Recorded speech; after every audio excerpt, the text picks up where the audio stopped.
This is the one that we have been waiting for. Christina Christic and Ellen Ryan to take on England's Sophie Tolchard and Amy Farrow in a rematch of what was the most epic match of bowls that you will see.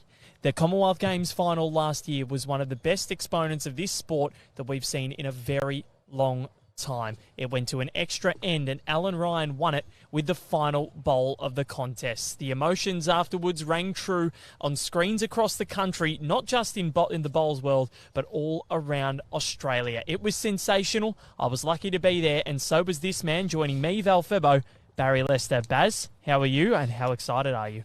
I'm very excited, especially after that intro. Well done, mate. You nailed it. Yes, it doesn't get much better than this. You know, I'm sure players pre-match would be just revisiting some parts of that match and just saying, you know, we've got a bit to play for here, both to reaffirm our position and for England to get that sort of feeling back of getting one up over the team that took that glory away from them back there at Birmingham last year. But all in all, 4 good players in blustery conditions. We've said that a lot the last week or two, but it is really blowing a gale now, and things will be tough out there, Val. They certainly will be. Matt Lucas is taunting us at the moment with the horn. Thank God I have the headphones on because it blocked out a lot of the sound then. But here we are. This is, and Baz, you mentioned that the English stars will be out there and they've already won a World Championship title this tournament with the women's fours on this very green on Saturday afternoon. They've adapted. They've overcome on how it's run.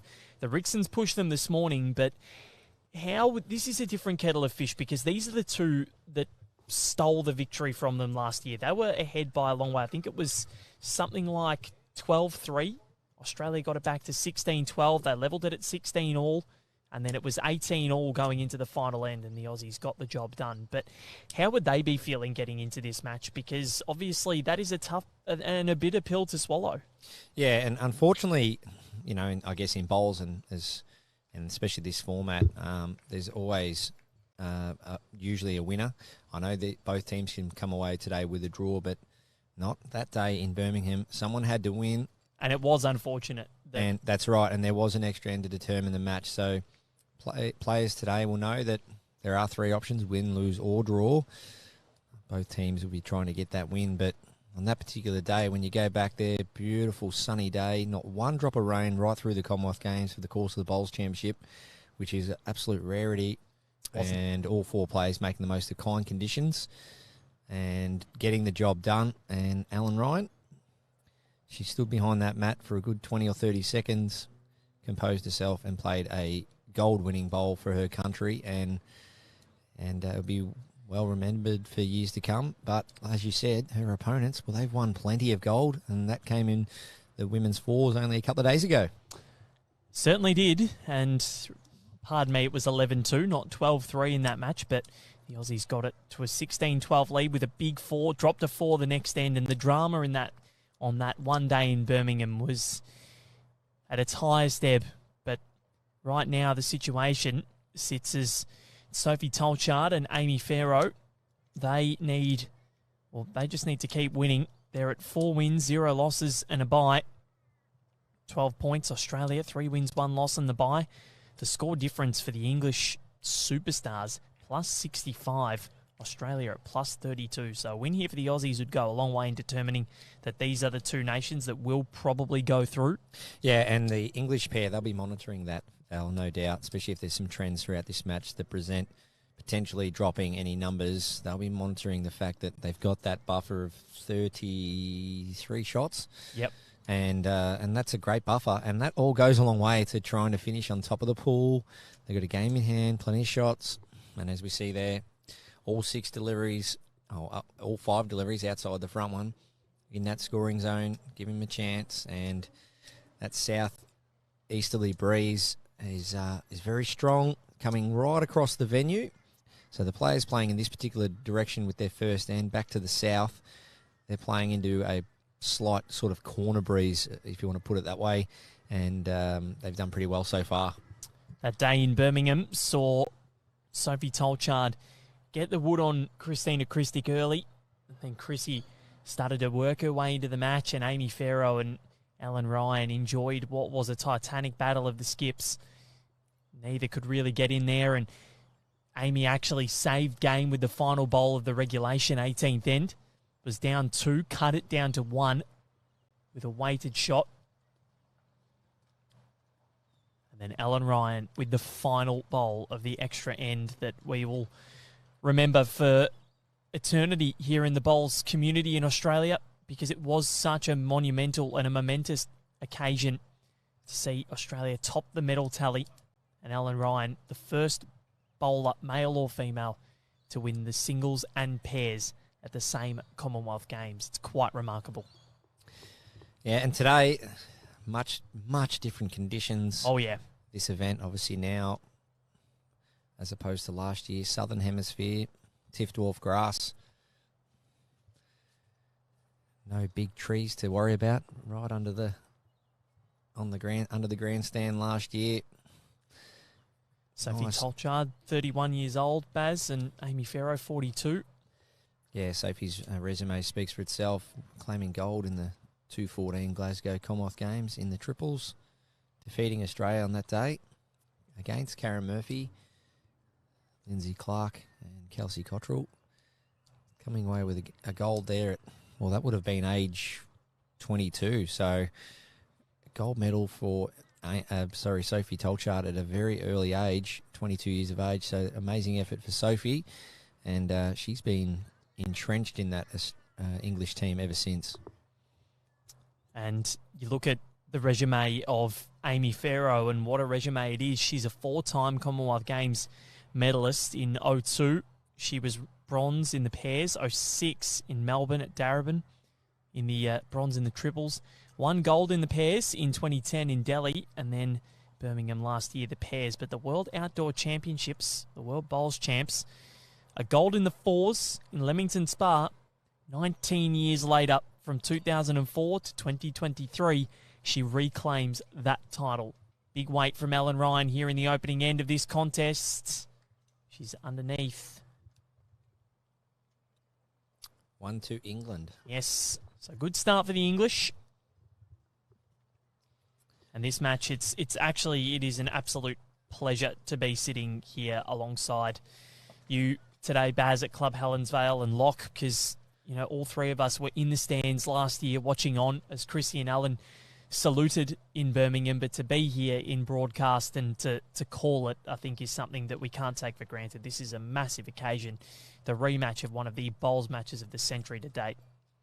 Yeah, and that particular end, there was so much happening. I know Christina, Alan's, I think it was first or second bowl, I think it might have been. Alan's first bowl, that's right, getting on the mat down. She played a weighted shot, cracked the head open, spat the jack out to the side, and, well, pretty much the rest is history. Just missing with her second and then getting the job done with her third. But arguably, even though her last bowl was the match winner, some would say that the tougher shot in terms of getting a result was the first bowl. It was such a tough shot to play, down on the head, and cracking that jack out into the wing and then coming up with the goods with their last. But Ellen Ryan, I can still remember hearing Christina Christic yell out Ellen as she would let the bowl go, and she knew she was close. And then when Ellen screamed out, Chrissy!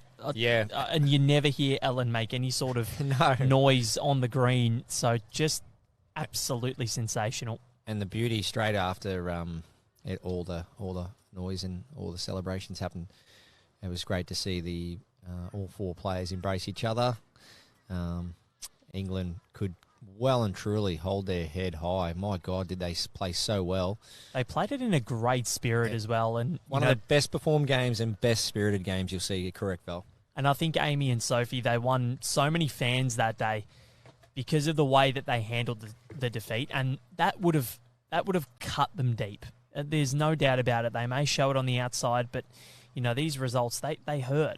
But they handled themselves towards the general public, that is, with utter grace and humility, and they were absolutely magnificent. And if you wish there could have been a draw in any sort of sporting event before, that was probably the one. Yeah, spot on, Val. And I, when I came home from the Commonwealth Games, and obviously having experience playing on that TV rink with the big crowds, I found one of the best things I experienced, and I know a lot of the Aussies did as well, how great the crowds were. Quite often you would hear from you could interact with a lot of the spectators in and around the grandstands, but you would also see the English crowd as Christina comes in, draws a great shot there, so 1 down to 1 up, but a lot of the English crowd were clapping the overseas or the opposition's bowlers, so I thought the crowd would have been a little bit more biased to England, and to be fair, but hats off to everyone who attended, and even the players and a lot of people. They made us feel like we were part of being sort of like almost localised over there, and we were meted and greeted so nice, and the crowds were just great. And atmospheres like that just don't get any better. They don't. And the little gold contingent that we had down there was extremely loud. Karen Murphy, I reckon, almost went and interrupted the bronze medal match that was going on across right at the other end of the green. She ran that far to celebrate. New Zealand and Malaysia were involved in that, I think. So Alan Ryan holding one out on a really nice line. You can see a beautiful drawing arc there. Out to the paint. It's 7 feet off the centre rink. Getting back easily with that breeze. That's Alan two. Ryan, that's that'll two to do. Australia.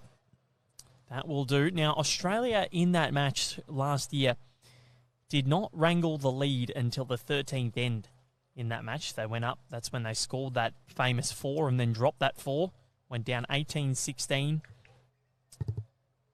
Seesawed and ebbed and flowed. Big weight. Amy Farrow. Well, she's flicked one out. Didn't see it that way, but I think about 7 or 8 bowls moved then. So good intent. That's what the English women did in the fours final. Drove first and clear plan of attack, drive or draw in blustery conditions. She's got a very, very good drive, Amy Farrow. Com Games gold medalist, world champion, and Alan Ryan. It's another one in there. Beautifully done. This might entice Amy Farrow to go even harder. Yeah, that's right, Val. Looking for both bowls clean, ideally, for Amy here. If not, perhaps try and get the split or punch and kick back. She's going to get down in time. Might just get something. there. She's killed it. Jack out. Who's got the tee? The Jack has almost obstructed the head next door. Well, I think Australia might have the Bacchus bowl here. They do.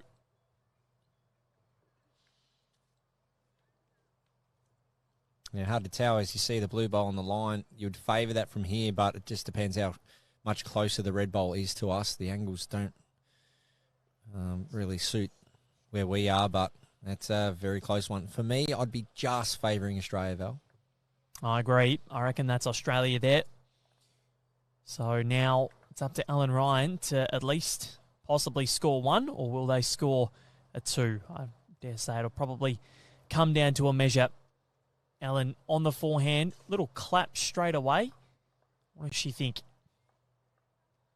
Is it going to have the weight? Is it going to have the legs? Or is it going to get around? There's a clear run as well. Oh, it's got the clear run. Should be enough. Yep. That'll do. So it's at least 1 here to Australia. And it is the 2. So Australia do take the lead early in this contest. Something they didn't do until end 13 of that famous final in Birmingham last year. But on home soil, on greens that they play on every year, multiple times. Absolutely sensational. Joey Wood watching my sister Amy in the UK. Come on, girls. Great to have your company wherever you're watching. Jamie Seymour, it is not fake grass, it is real. It's just been used for 2 straight weeks, so it's probably going to start to get a little bit of wear around that time. That's why the greenkeepers do like to change direction. So this morning we were bowling in an east-west direction, and the last two sessions of the day were bowling north-south. So it all changes throughout the day, but it is all real grass. There's a beautiful carpet next door, which hasn't been rolled on as of yet. That will not be far away.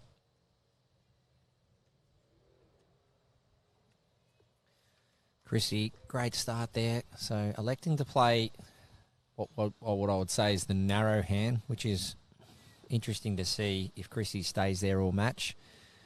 As we see Sophie, well, she did this in the women's fours final. She stuck to the wide side all game. So did Chrissy, but Chrissy might have come in with a bit of a new plan here in the women's fours final. Definitely played the wide side. And maybe just thought, well, I might give this narrow hand a go in this direction.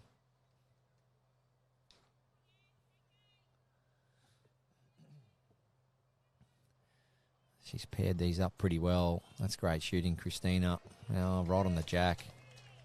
So as we see there, two good shots from Christina. A little bit of a framed head, bit of a target for the opposition, but Sophie's job now, as much as she wants shot, is just to try and get something past for her skip.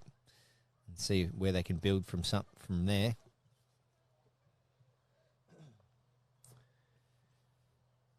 Let's see what Sophie Tolchard puts in. That's a good effort. Little clap from Amy Farrow.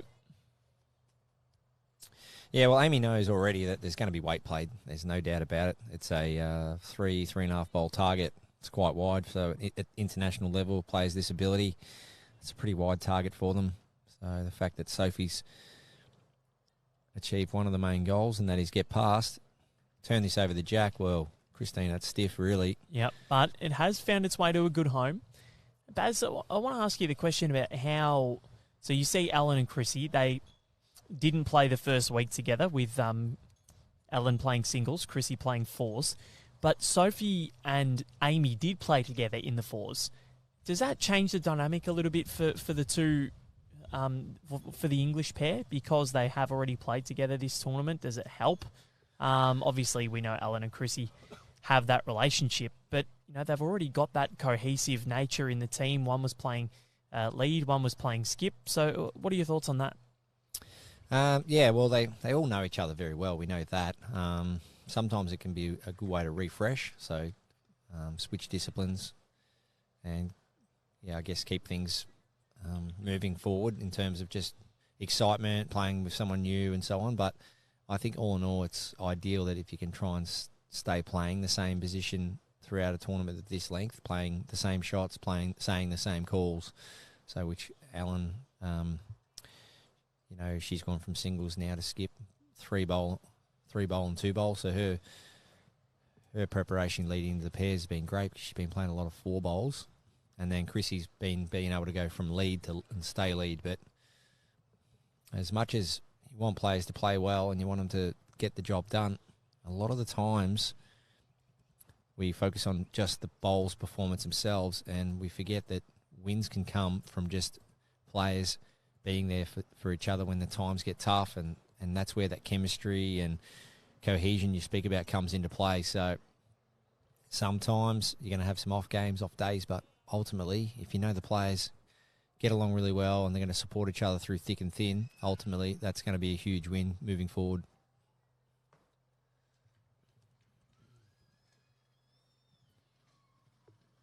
Well answered, Baz, and let's... Lovely shot from Amy. 3 down to potentially 1 up. Yep.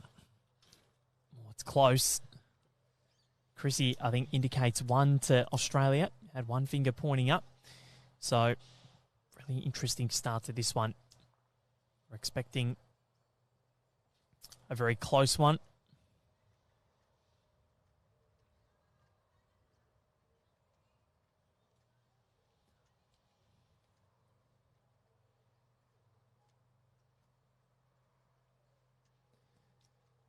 Ellen just missing.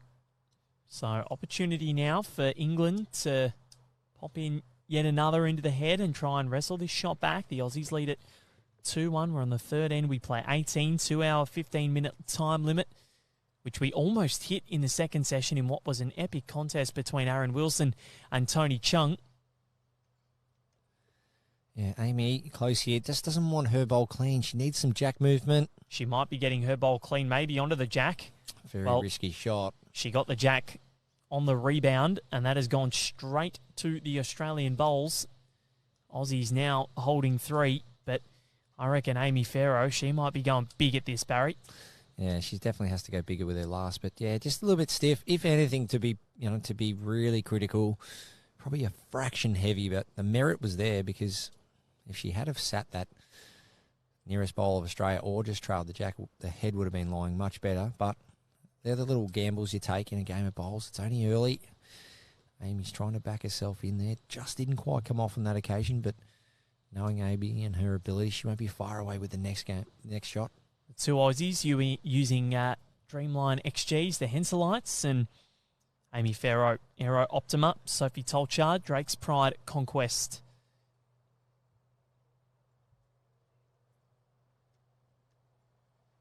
Ellen Ryan getting one around the back.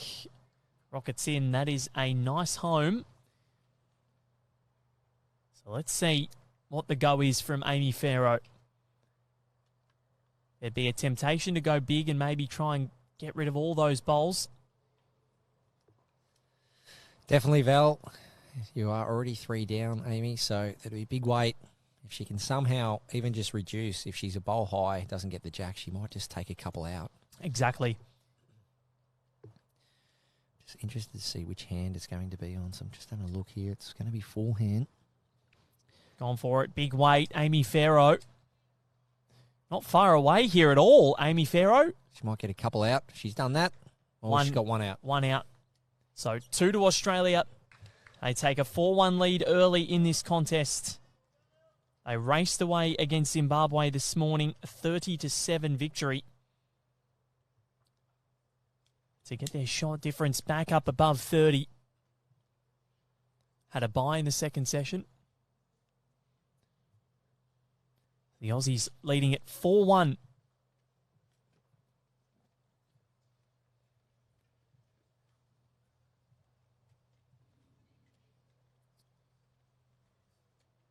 There's only a couple more days play left at Helensvale. We'll be here on Friday. Broadbeach tomorrow.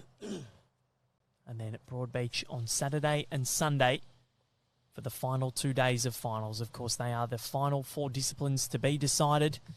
It's men's 4s and women's pairs on Saturday. And then Sunday, women's triples and men's singles. Yeah, nice start from Chrissy again there. Backhand. Anything probably in these conditions around that yard's a good starter. Sophie Tolchard, this time yesterday it was her brother on camera.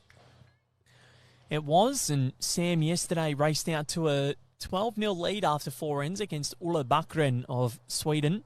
It was an intriguing match because after that, Ulla actually outscored him. It was just one of those matches where Ulla just I enjoyed that fighting. match, I really enjoyed it in did. the end. We thought that we were going to be done in 20 minutes, but in the end it lasted well over an hour and it lasted an extra 15 ends after that 12-0 start. So Ulla Backren made it a real match, and it was like a cat with 9 lives and just kept surviving and kept pushing and was down game on a plethora of occasions, but he came back. Yeah, it became a bit of a mental game for Sam. You know, he had to just try and stick tough and be patient and do all that stuff that singles players needs to do. And yeah, Sammy was sort of looking over at us, smiling a couple of times, and we knew what he was thinking. I'm pretty sure he was keen to get it done a bit earlier, but they are the challenges that these players face, and he got the job done. To be honest, I think Sam enjoyed it as well. Yeah, you know, it was a challenge, and it was played in good spirit, and it was a fun match, that's for sure. I know a lot of people did enjoy it in the end.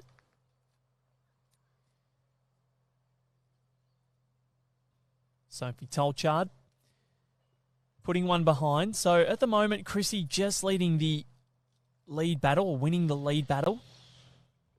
But we know that against Sophie Tolchard, you're never going to have it your own way the entire time. Definitely not.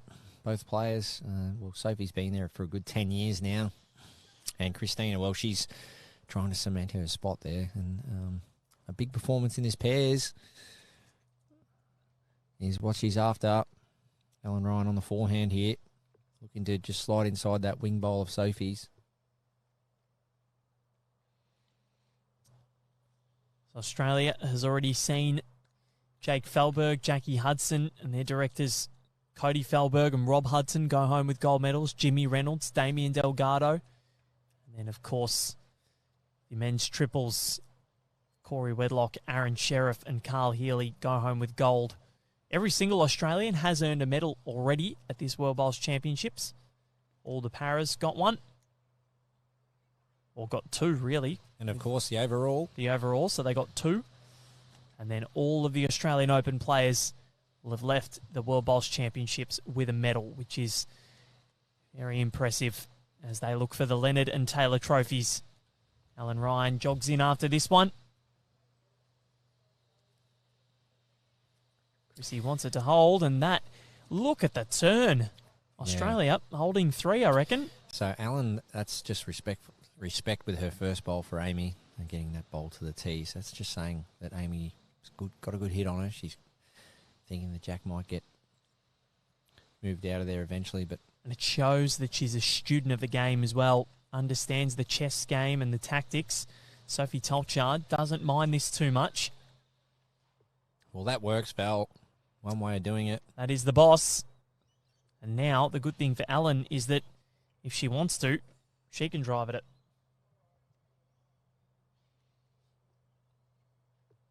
Baz has had a little bit of an issue with his mandarin. Too much pips. Too many pips in these mandarins. Oh, no. Who do I tell? How can I fix too many pips in a mandarin? I don't think that's controllable, Val. Mother Nature, you might have to call her. But just with that result there from Amy, look how important Ellen's back bowl is all of a sudden. Yeah, exactly. She's got the backest. And it's just come underneath. Not far away at all. So Amy Farrow with an opportunity to pop in second and getting them back in this. She's such a dangerous skip. Always in the area.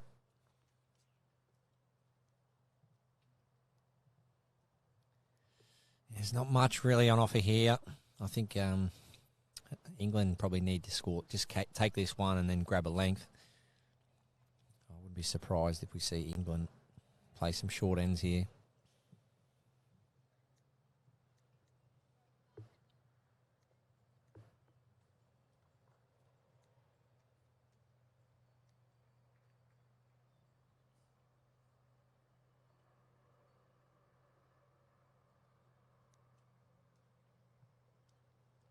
So both players having a good chat there, both English players. It's great to see. So they're probably just saying, listen, hang in there. We're going all right.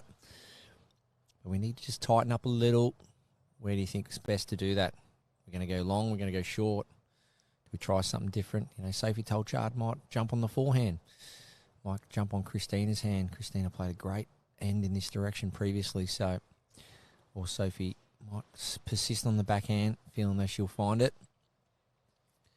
So we see the Jack about 4 metres shorter than what it was in the last direction going this way. So let's see if she sticks to this backhand, Sophie. So Australia holding sway early in this contest. The rematch of what was one of the contests of the century so far anyway. So forehand it is, Val. So that's great leading smarts from Sophie Tolchard. And she's jumped on Christina's hand, and she's jumped on the Jack. So now what does Christina do? It's a different line to what she was preparing, just by a fraction. Amy Farrow chalks it. Baz just sitting bereft on his chair, wondering why there were so many pips in his mandarin. Yeah, like it tastes good. But yeah, it's when you can deal with it if they taste good. So Sophie, really, sorry, Barry, just very, very, very keen she would be to get in a second one here and take an advantage over Chrissy. And look at this, Barry Lester. And that's that chat. So you're only 4 ends into a game, 5 ends into a game, but Amy went down. She stayed down the head there and just had a little chat to Soph. Hey, Soph, what are you thinking? Let's talk lengths. Let's talk hands. Let's go. You know, a good leadership from the skip. And Sophie, she wasted a bowl on her backhand in this direction 2 ends ago. Short bowl out on the wing. And Christina had a great end. And Sophie said, well, maybe I'll just jump on Christina's hand, and it's working. So it is. They're the small wins. You're not necessarily always going to execute it, but you've got to try and put some kind of plan in place. This is a big end from Sophie Tolchard. She's really inserted herself into this contest, and she should be very pleased with it.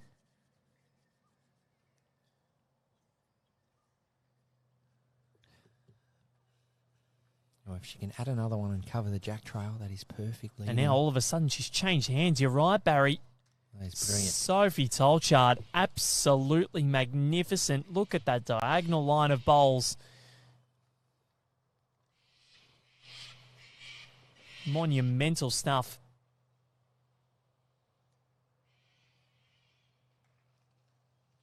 She's stalking this, Christina. She wants to disturb it. Can she kick the jack out? Well, opened it up a fraction anyway.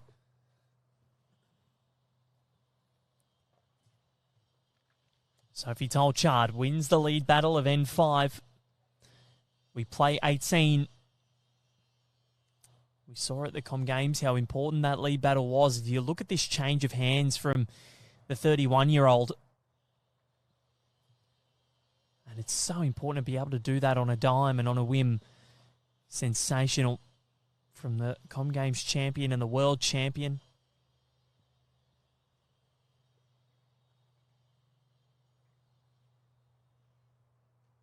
So much bowling pedigree in that Tolchard family, as we saw Sam yesterday, world champion of champions winner last year. Com Games. Yeah, what a family. What a talent is Sophie and Sam. Just strategic bowl from Amy there. Just trying to put one in the area that the jack might end up 2 down in that area. So good smarts from Amy.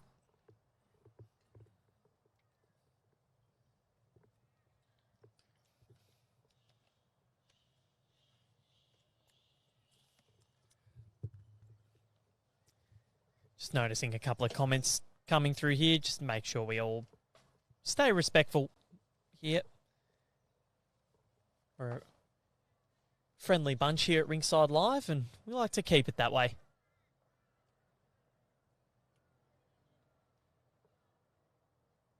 So, Ellen Ryan just going to come underneath. She's got one more to come here.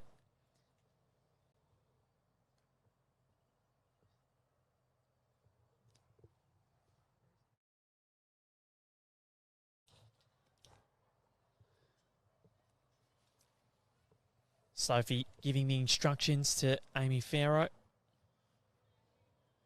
Greens, they were running at 14.8 for the first game this morning.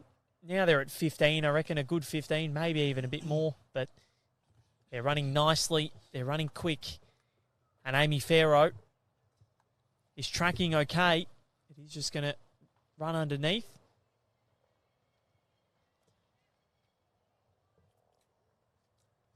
Barry's just gone to have a little feel of the grass. It's gone all Matt Rowell on me. Please don't start it. Don't start eating it. No. I know you love bowls. No, I'm not going to be eating any grass, Val. No, just seeing if I'm picking up any grass, just the tiniest little bit of grass clippings, but more so just to see if there's any surface moisture left in the greens from the bit of rain we've had the last few days. And yeah, it's been more in the morning and in the evening, haven't we? Yeah, so it's pretty dry out there, which means it just sets up for the green to just get quicker and quicker over these long days of play. And as we see there, right across the green, see beautiful colour, lightest of green tinge in the green, which means there's definitely a bit of growth in the green, but majority of the time throughout the winter when they go a little bit dormant, we're lucky up here with the dry winters, they can really pretty much don't have to cut the greens very often, and if you do, don't cut much off them. So Amy Farrow, she's on the forehand. Can she get back and add another one? Trying to get back round to where Sophie's back bowl is. Almost not a bad effort. That bowl of the Australians was just in the way, but if you look at this, they have set this end up perfectly here. And Sophie Tolchard's lead bowling, absolutely spot on. Off the back of a plan, Val. Yep. So this wasn't winged. It wasn't hoped. It wasn't, let's just put the mat down, roll the jack anywhere and hope we play well. She said to Christina, I'm going to take your hand and I'm going to raise you. And that was off that back of that rink meeting. So you might find throughout games it's hard to actually get in front of your teammates and have a chat, especially if you're not haven't got the first bowl on the crossover. So a little tip, I guess, would be, if you're skipping, chase your last bowl down and stay down there behind the head. And when the next end starts to start and they start kicking bowls, that's when you can stay down and have a bit of a chat with your teammates. So have a little mini meeting, just assess how things are going. And communication, that's been one of the key sort of factors in our commentary, or the key messaging in our commentary. You have to communicate clearly with your teammate. Doesn't matter if you're playing fours, triples, pairs. You just need to be simpatico. Spot on. You don't want to go a full game and not having really had a good conversation with your teammates. You know, a little high five and that here and there is good, but you've got to stay really connected, keep up the talk, and it's no better way of doing it if you can just find some time to stop and really connect. Now, Chrissy's interested here. Alan might get a rock. Didn't. So this could be a triple for the English. Looks as though it is. And I believe that I didn't see Chrissy's signal, but I'm pretty sure that was 3. So England retake the lead, 5-4.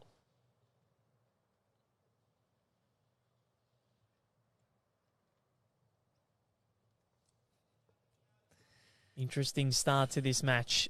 5 ends played, 9 shots scored.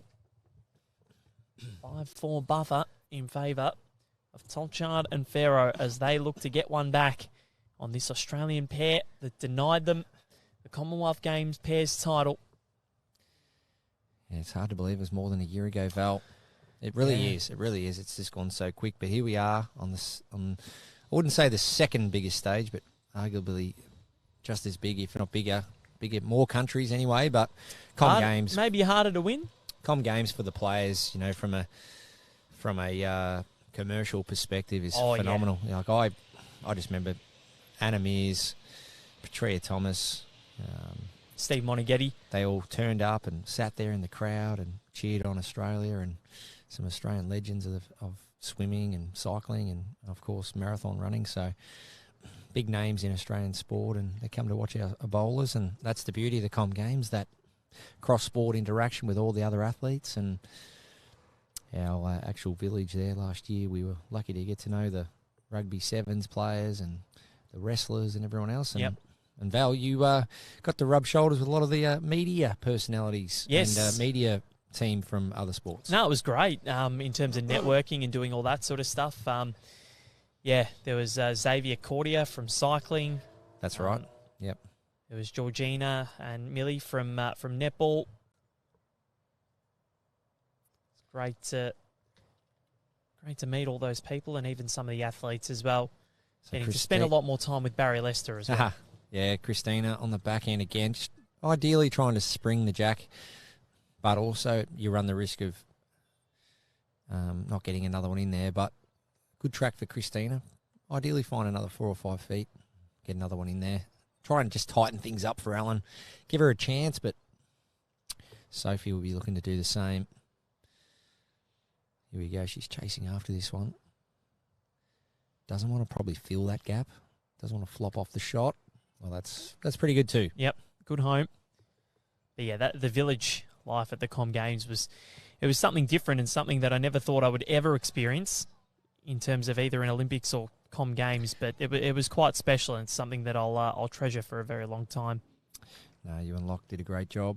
It's great to see you there. At Lockie's Corner at Leamington Yeah. Spa, where he did all his It was good. his best work, his interviews. Hanging out with the squirrels.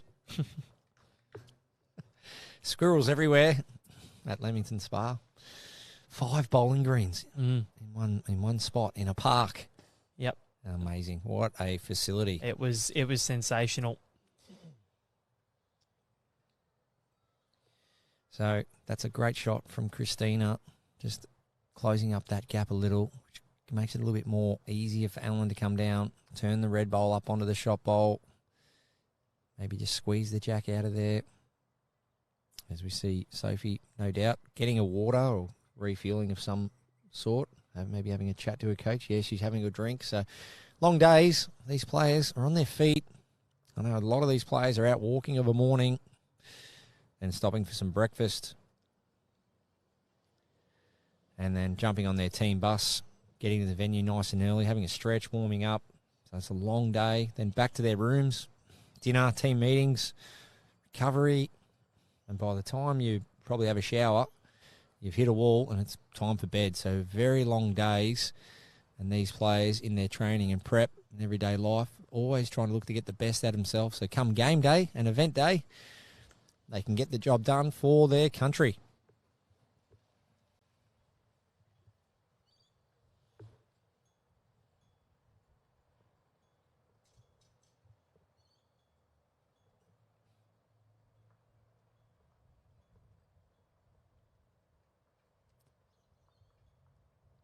It is so important to stay hydrated and to keep the nutrition. And Baz, you are right, they are long days. 3 sessions plus cool down, recovery, getting up in the morning, making sure you're mentally, physically prepped. I don't know if they do as long a days as what we do, Baz. No, they're there for a reason. It's because they're dedicated to the cause. And I know Chrissy is a bit of a fitness fanatic. She loves it. Goes to the gym a lot.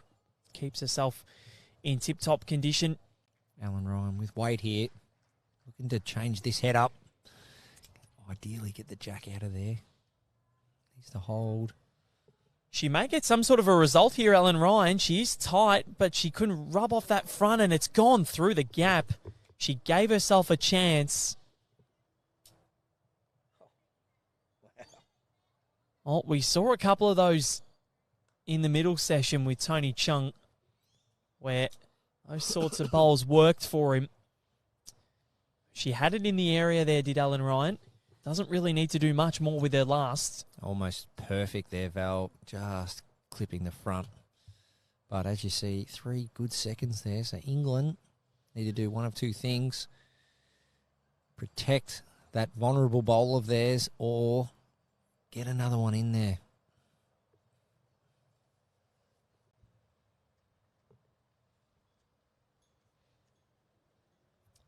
So Amy Farrow has pretty much gone rinse and repeat. She's put a bowl in the exact same spot, I reckon, that her last one was, that Ellen Ryan just cleared away. So let's see what the 2-time Com Games champion can do. Already building a really nice audience here on Ringside Live. Great to have your company from wherever you're watching from around the world.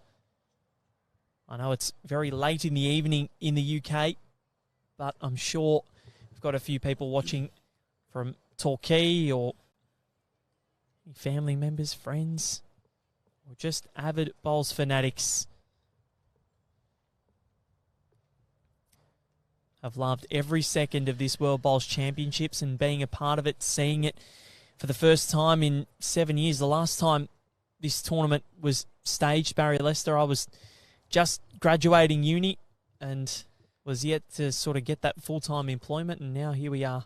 Well, Alan Ryan, the risk assessment's being done. Both players have had a good chat here. I'm expecting big weight now. Yes, big weight. Looking to kill this jack. Ellen Ryan, she's not far away here. Not far away at all. But I reckon the Amy Farrow bowl has gone towards the tee. One down. They ran the risk. I was looking just to get the Well, That bowl went the wrong way of Amy Farrow because it could have been one to Australia on the tee there. I think One. it's at least 2. Yep. Measuring for 3. No, they are measuring for 3 here. This could be a huge collect. Yeah, the plan there, English. Val, the plan was just to get Jack, but also kick some of the Aussie bowls back. Just to try and move them back, but unfortunately they all stayed. I missed the signal there. Let's have a quick look. See if we can find out what that was. Pretty sure it was 2. So we see they'll change the board for us. Get a look at that, so as it sits at the moment. But yeah, Alan Ryan there, good stroke. Nearly got the bowl clean. The jack only just moved, so she only feathered the jack with that weight. So nearly got the bowl clean, but none of the Aussie bowls sort of kicked back and hung around. So good attempt, good intent. And that's what you want to see, all your players backing themselves in to go for what they see. And we saw Sophie Tolchard smother the jack in this direction 2 ends ago. That's another lovely start. Not 100% sure what the score was, but we believe it was a... What did you think, Baz? 2? Yeah, Sophie's just turning the board now. It was a 3. There you go. 8-4 in favour of England. They were down 4-1. 6 shots, or 7 shots scored from the last 3 ends for Tolchard and Farrow. Yeah, a fair bit goes on in these games that probably aren't really noticed. And I really wanted to highlight that little team chat that Amy and Sophie had. Well, since then, it's been peaches and cream. Or scones. Whatever. Anything. Anything that's good. Because that's exactly what it's been for this English pair. So, Christina, that bowl just getting away. Good weight again, handy weight. So those bowls are fairly handy. As we see Sophie sticking to the forehand, just trying to stick to that rhythm, just getting the bowl away the same, not having to put it in her hand differently. Forehand, backhand, just forehand, 3 deliveries on the forehand, nothing different. And that's where you can get that rhythm like that. And that's what she's found, Barry. It's been monumental. Ever since that chat, Chrissy was well and truly on top in that lead battle. And since then, Sophie has flipped the lead duel on its head.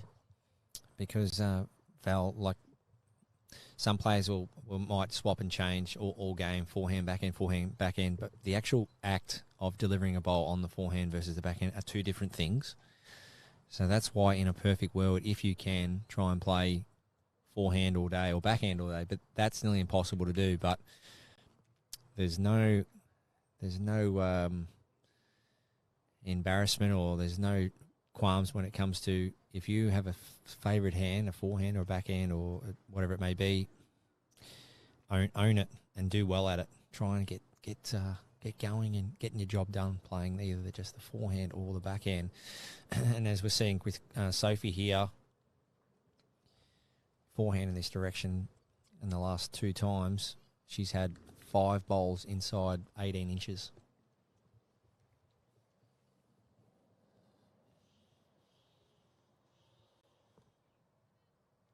Been a great start so far.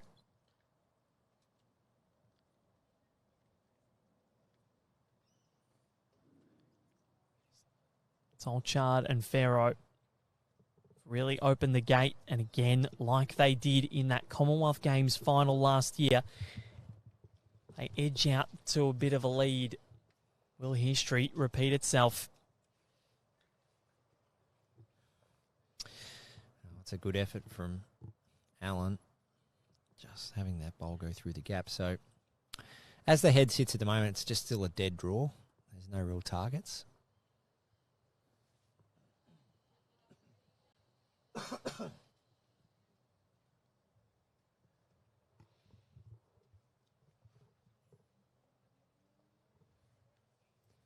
Amy Farrow. Very close. Not far away at all. That is going to be the boss, the best of them. It's I reckon target now. Full weight Whoa. here. It did fall out, though. That doesn't help the target. Does it change Ellen Ryan's option? So that target is about 5 bowls wide now, but still, you got to back yourself to either play one or the other. Dead draw like this. I'll tell you what, I reckon she's dead drawn, this Ellen Ryan. She's gone close. Yeah, 2 feet short, right on line. But as we see now, Val, so picture that left bowl there of Ellen's, the last one. And then how many bowls can you fit between that last bowl of Ellen's and the front right? So there's about 6. It's about a 6-bowl target now. So if any weight is played by Ellen with her last down in that funnel, you'd expect the head to change rapidly.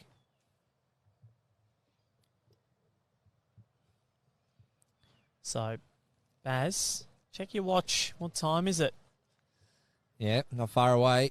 Well, she needs to be careful here, Amy. There's only one bad result. And has she got it? She's followed it through, I think. Yep.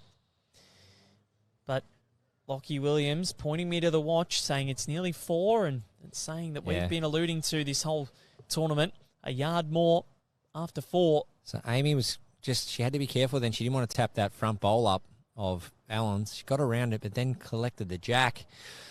And she's hung on for 1. And the head probably sits a little bit better for England, even though they're only holding 1 now. Yeah, but the target isn't really there. And if Ellen can crash into all those, it's got a fair few bowls to get through before it actually gets to the jack. There's 5 bowls in the way there, and you'd have to hit it dead centre and hope for some luck. So, yeah, so true. True. Can't see a weighted shot being used here. No, Ellen doesn't want her nearest bowl to pop out of that head. Not at all, because that creates a massive amount of danger. So Ellen's just going to have to come around and try and draw it cold. Yep. Which isn't easy to do because she's got obstructions in the way. She turn her nearest up under the front. Can it hold? She likes it. Clear the front, Ellen. Well, not a bad effort. So 1 more to England. They win a 4th end on the bounce. Now, what I would like to see, where the Aussies maybe have a little chat just to discuss tactics. And well, the only way they can, Val, is if Ellen had have chased that last bowl down and then went and stayed down there. Yeah, and she kind of did, but then turned her back. Yeah, and because England have the first bowl, Ellen can't call Christina in for a chat now. So, and then when they go to cross over, they can't have a chat because Amy's got first bowl. So that's the brink etiquette we've been playing within the rules. But if Ellen wanted to, she could be down the other end now chatting with Christina just about, what do you think, mate? You know, forehand, backhand, you know, what do you think about lengths and so on? So they're the little insights to the game. And you watch, no doubt, over the next 10 ends of this match, Christina and Ellen, they'll stop for a chat. They're going great. They're playing well. There's really nothing in it other than that little multiple by England, the 3 shots a couple of ends ago. So there's not much in the game. It's not panic stations, but they're just in keeping the encouragement up. And that's what I really do love. And I know I've spoken about it a lot with Ellen Ryan, just her maturity out in the rink, the encouragement she's showing Chrissy, and the way they just continue to fight hard for one another. And it's great to see, especially by these 2 young players, but even though young, very, very experienced. Chrissy just coming underneath. So ever since that chat, Sophie Tolchard has absolutely dominated this lead battle. She's been sensational. It was that one end to set up that first 3. Brilliantly done. And look at this, another one that's going to be close-ish. Goes to a good home. And it could come in handy later. Christina Christic. The work cut out for it.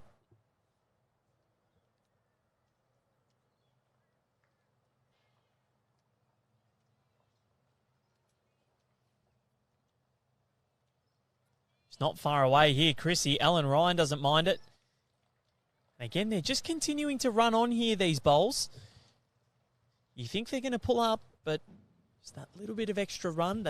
These greens have been in the sun all day. The shadows will start to overtake a bit later and engulf this screen, as they are in the top right of your screen right now.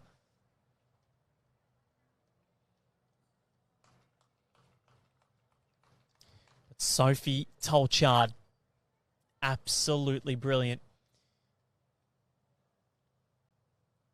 Led superbly in the women's fours final.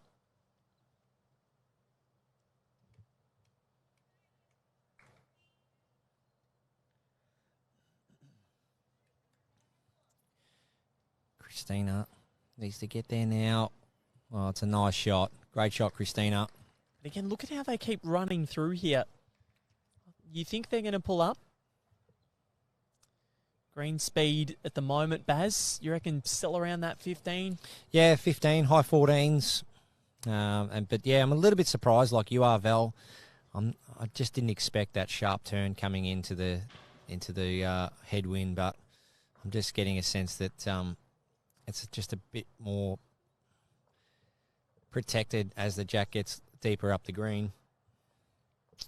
So Amy Farrow should be looking to just be confident on the draw here, try to trail the jack back, sit the shot bowl or second shot bowl of Sophie's. But if that can't be achieved, just know the fact that if you are slightly over, you get back to the tee. As you can see, Sophie, she'll encourage this, saying good area, good effort. Bit of a hand gesture there.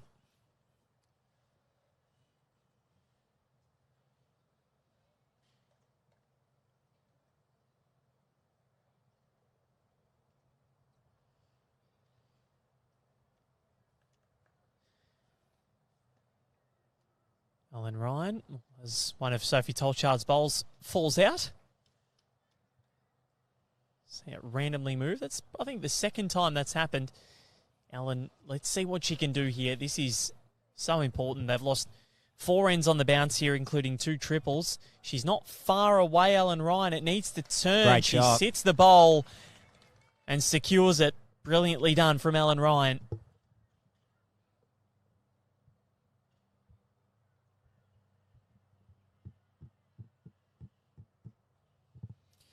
So Amy Farrow needs to tighten up here. Just got out on a high line and then drifted. And this one's drifting her way as well. So a couple of missed opportunities there to just pack the head, get more in there. So you can see just missing height.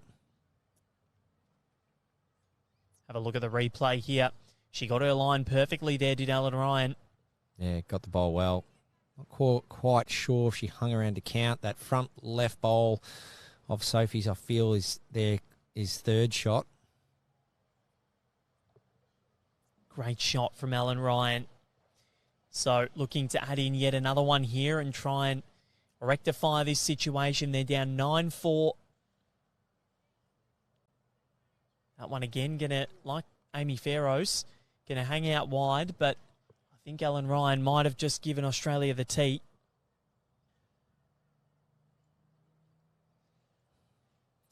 That's a huge part of this match. So she's No, she has not.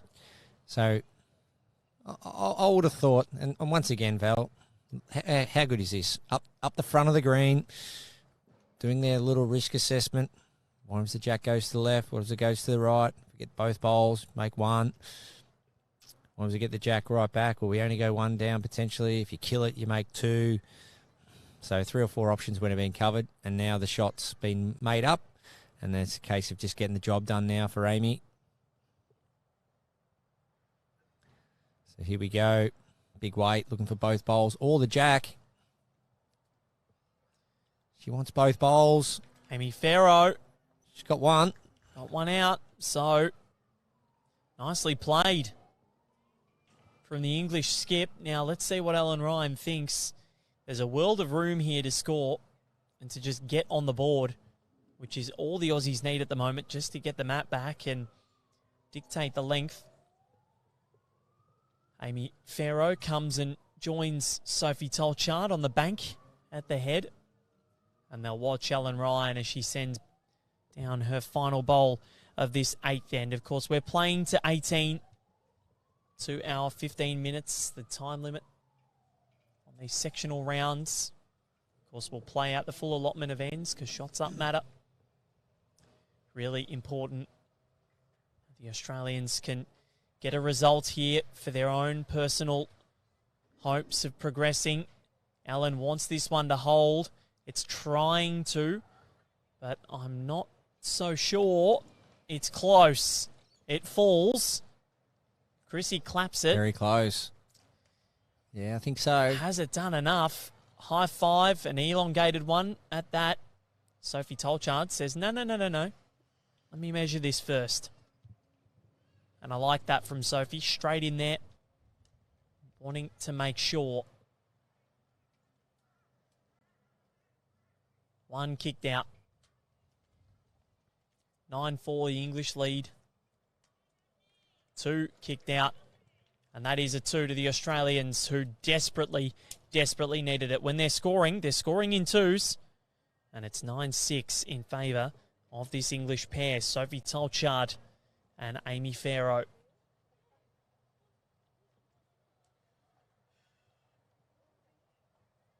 Final match of the day today. We've seen Ellen and Chrissy defeat Zimbabwe this morning, 30-7. And we saw Aaron Wilson in an epic over Tony Chung, 21-19. Disco only led after 4 ends in that contest. There were 28 of them. Tony Chung led after 18. 6 of the ends ended with the players dead level. So Jack almost on the tee there, Val. So definitely a new location, 5 metres deeper than where it was last and in this direction. And the mat right up, so about, you're probably looking at about 25 metres of length, but Jack's in a new location. Just trying to change the way this head looks and the way the game's starting to shape. So Alan and Christina just putting that Jack in a whole new spot, hoping that it just changes the momentum of this match. So 6-9, the Australians, they're trying to get themselves back in this contest. And it works. Beautifully done. Christina Christic, Jack up under the grandstand there. Jack in a new location. Just didn't quite nail it her last few times playing this direction. She's come down and nailed it. And forced the hand on Sophie. Sophie just missing under. So well done from Christina and Ellen. They didn't just let the game play out on its own. They're trying to dictate terms themselves by putting the Jack in a new location. Sometimes you have to. As a bit of cloud cover comes towards Club Helensvale. It's from the west here. Getting towards that 4 o'clock in the first week. As we saw it a little bit where the rain would be coming at 4, around there. We'd get a little bit of an afternoon shower. Yeah, hopefully nothing like that. No, very common, wasn't it? Just getting that afternoon cloud. As Sophie Tolchard tries to draw this. Wow. That is brilliant from Sophie Tolchard. Well, 24 hours ago exactly, we saw Sam doing similar things. And his younger sister, she is on fire as well. She's taken this lead battle against Christina Christic by the scruff of the neck.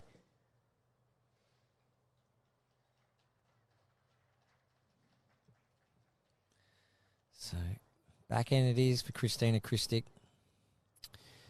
Just give it a chance. Looking to try and trail the Jack. Tuck it around the corner.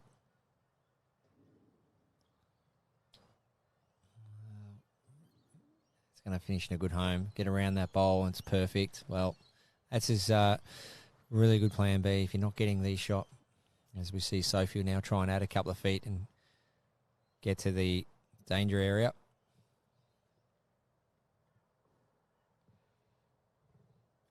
Temperature cooling a little bit, Baz. You mentioned before it might be jacket weather. It's getting to that point here, so... It's crossed my mind. Yeah, it may make the green a little bit different. Might not hold out as much. Might slow down, who knows. Just depends on the wind. You are getting a bit nippy there, Baz. Yeah, it is. Shiver. Yeah, you can see the shadows starting to come across the green there, so see that big shadow moving its way over from the west. Well, that's The sun's getting in behind the trees now, and it is quite late, 10-4.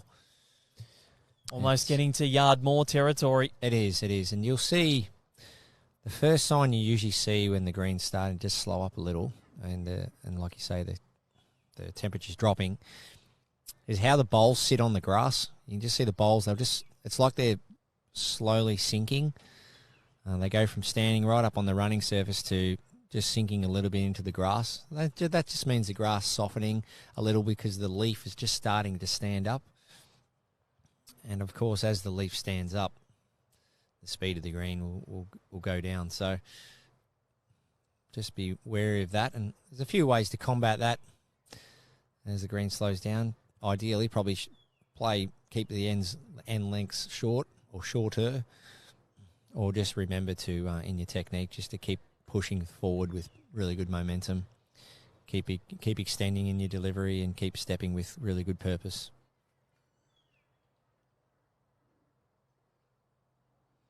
Alan Ryan on the charge after this, looking for that jack. Needs to get down.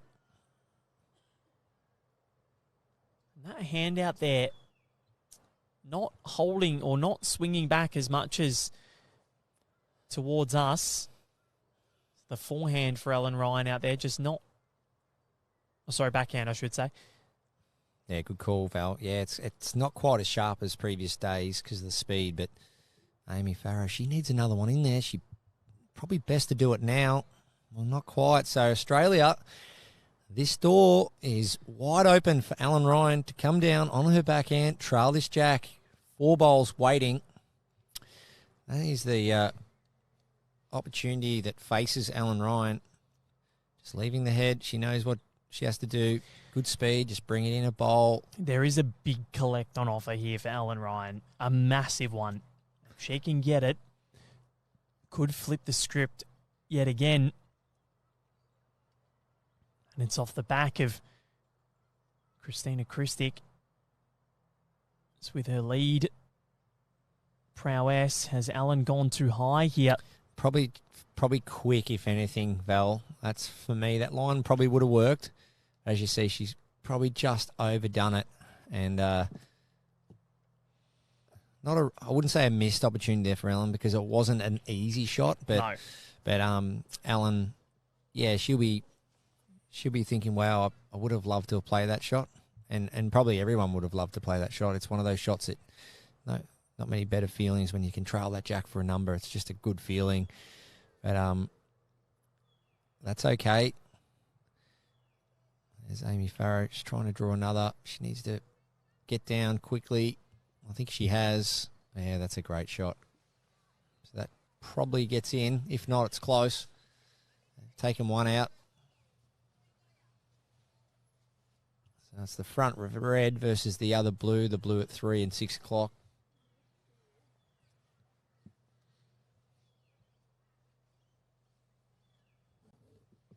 So we'll see here. Front red. The indication there, didn't quite see it. Very quick, Sophie Tolchard. Yeah, I missed it. I was just watching the measure, so I think it was just the one in the end. So 10-6 in favour of the English pair, who again at the halfway point, like they did in the Commonwealth Games, they lead. They've won 6 of the 9 ends so far. How's my maths going? And more importantly for them, they've won 5 of the last 6 ends here. Farrow and Tolchard. This one's going to be well short. Line not terrible for Sophie, but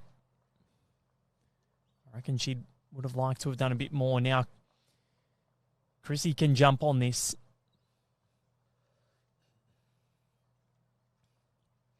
And as we just approach 4 o'clock, Val, we also approach just over the halfway mark, and plays, as we see there, Chrissy and Sophie, as this is probably a 30-metre length.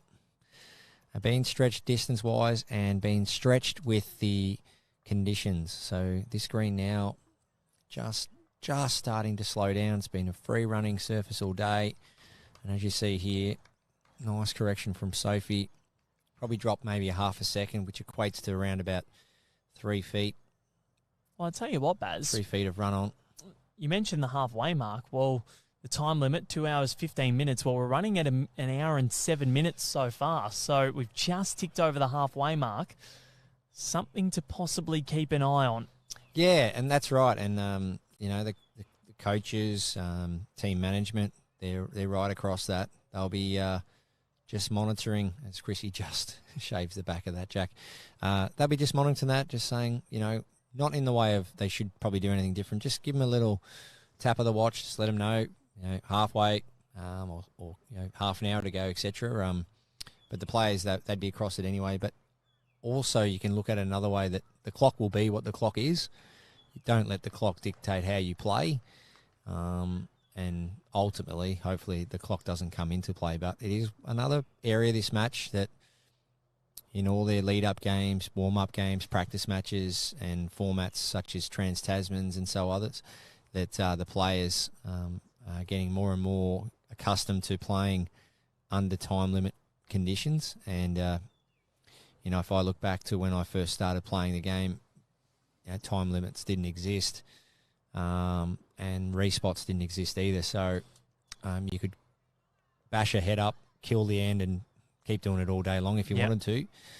Make for a real long game. But unfortunately, that's not conducive to television, and it's been a great incentive to or initiative to create a bit of a time limit. It's so common in most sports now, and keeps players just moving at a good pace, and the respot creates another element. And as you see, you've said the word a few times today, the word smarts and just experience. Well, if the format is that you've got to play to a respot, well, it's the same for everyone, and you've got to be on the ball when it comes to making the right decisions when it matters. Yeah, you're exactly right, Baz, and that's where going to the tee is so important and so vital. If you feel as though your opponent, and if you know that your opponent has that propensity to go hard at the head, you know, it's all about having those smarts, doing the planning, knowing who your opponents are. If you can get that information, still England holds sway here.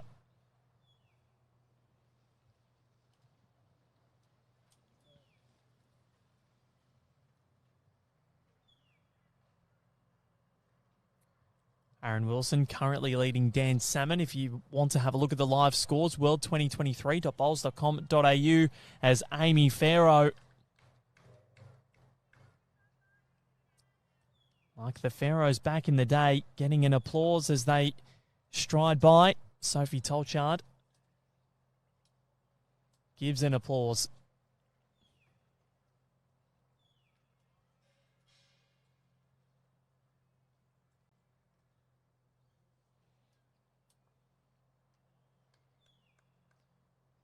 They have a very good setup here at the back of the rink to the English. 2 bowls waiting. Australia have the 2 backest bowls, though.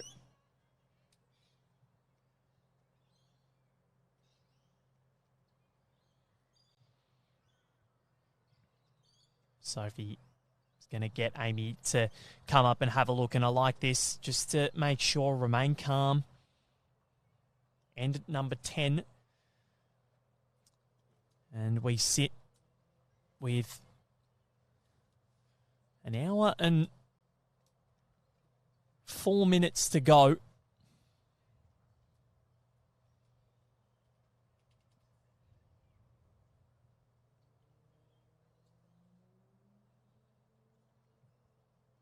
Great to have your company wherever you're watching from around the world. This one set up precariously. Baz has gone to get the jacket.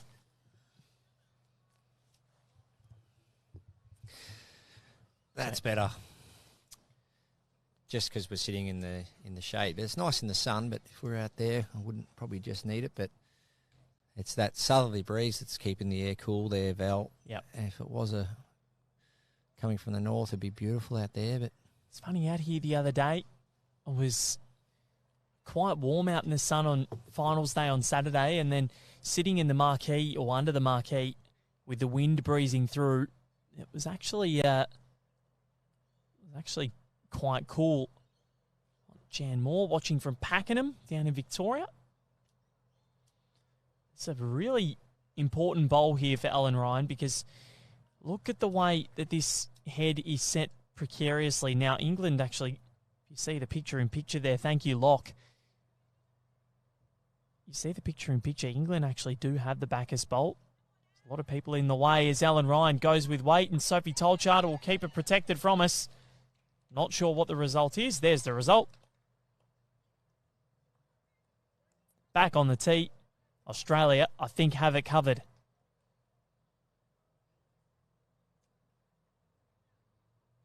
They're going to measure. What do you think, Baz? Yeah, great hit. Australia really needed that.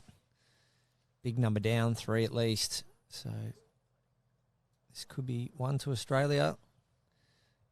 Going to be close. 1 to the Aussies. Good hit from Alan Ryan. Yeah. Brilliantly done. And we tipped it. I said they'd have a chat soon, so here they go. Be interesting to see what they come up with in terms of maybe some jack length or just a location for the mat. Just changing something up. Might be a change of hand even. Bill Tunstall, I'm an Aussie, and it looks like they are in trouble, I'm sorry to say. Well, ooh, if you remember, Billy. No, he's allowed to say that, No, but I like it. No, it's good. But if you remember back to Birmingham last year, well, they were in trouble, and they came back and won. It was a huge match. Yeah.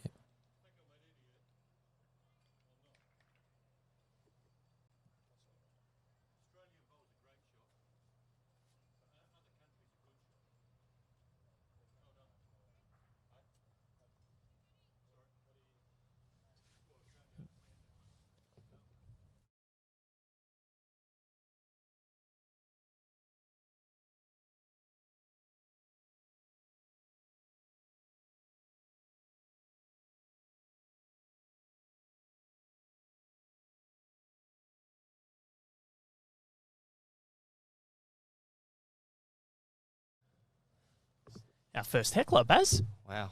Wow. There we go. Yeah, you haven't been here all game, mate.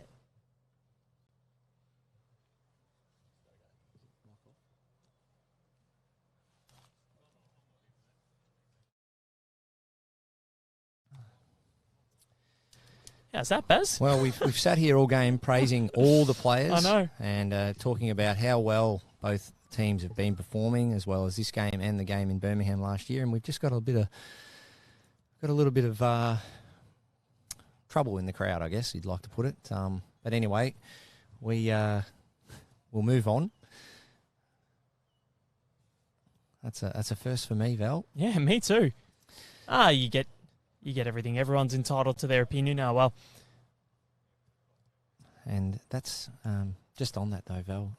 He's actually not even interested in the game, he just said. So anyway, we are interested in the game, and we're interested in everyone watching the game. So we're sorry about that. We've got a little bit of local... it's entertaining, isn't it? Reminds me of that guy at Happy Gilmore. Yeah. Heckling Happy as he was trying to play shots. Look at that from Sophie Tolchard. Yeah, nice shooting. Christina just a little bit heavy there. But ideally, keep that line, just adjust the weight. Well, Christina Christic, clear run. Well, that's a great shot from Christina. She needed it. 1 to Australia. Sensational from Chrissy. Let's see what Amy Farrow and Sophie Tolchard can reply with. Yeah, Sophie, beautiful line with the first 2 deliveries. Just needs to clear the front also. If she can. A good attempt, just clipped in the front one. So the weight was probably good enough, Val, just negotiating the front bolt. So we're just over halfway. Green speed now just starting to drop into, and you can see all the bowls in the shadows there too, Val. So that will have an effect on the speed also.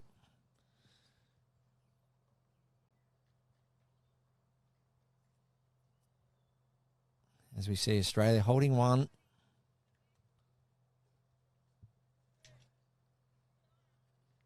And Ellen Ryan, she's shaping up on the forehand here. I think she's just trying to clear that front bowl of Sophie Tolchard, see if she can get another one around it. Jack length, only 24 metres, quite a short length this. So a clear plan from Australia just to go short. Well, she might want to try and do it under now. Well, she's got a clear run. And that looks to be in the count. Christina Christic giving that a good clap. So it's a big target for Amy.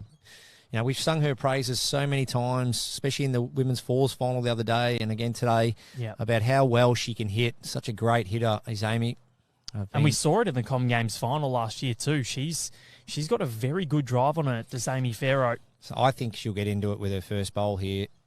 2 down, big target. Try and get the job done with her first and then look to draw to the respot with the next 2.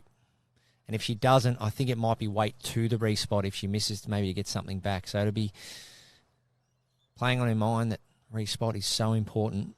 It really is. And as we've spoken a lot about smarts in that game of chess, she has gone big here, Amy Farrow. She's not far away. Sophie Tolchard doesn't mind it. She's in the area, but just sneaking through. Well, edge on the front, then found the hole. So what that does for Amy now, because that front bowl is out of the way, it does bring back the draw. You know, maybe trying to trail it for 2, or if she is going to play weight, she's probably got to play weight so that her bowl stays on and gets somewhere back near the tee.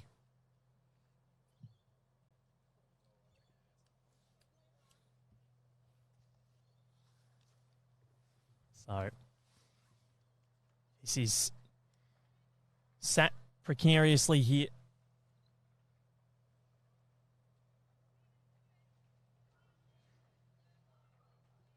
For Australia, they're down 10-7. England are playing a great match. Such an interesting matchup. All of our games this morning, even the Zimbabwe one, despite Australia winning at 30-7, Jane Rigby and Karen Sinclair are in a lot of the heads. This one's going to come around the back, so a fairly short end here for the Aussies. And Ellen Ryan going back to cover the tee because Amy Farrow does have that propensity to run. Here we go again. I think it's big weight. Well, not too big. It's enough to disturb here. Well, she's not electing with the big weight here. Looking to play the touch shot. She wants it to go. Needs some work off the front now, Val. Just going to drop under, or is it rolling through? She's probably cut one out, if not got the shot. Interesting to see. Did a little bit of damage there as it rolled through. It ensured that red bowl of Australia sitting at about 2 o'clock actually fell down.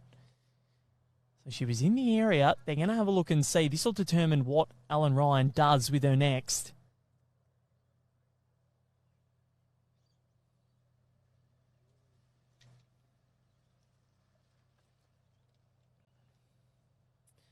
So they meet at the front of the head, which we see quite often. So it's just looking at both angles from behind and in the front. So you can see there, Christina Allen just assessing the situation. Just doing a bit of a review of it all. What's best, forehand, backhand? Is there any danger anywhere? What if England does this? What if England does that? So, yeah, really good assessment of things. Taking their time. And as they do, we know we're conscious of it.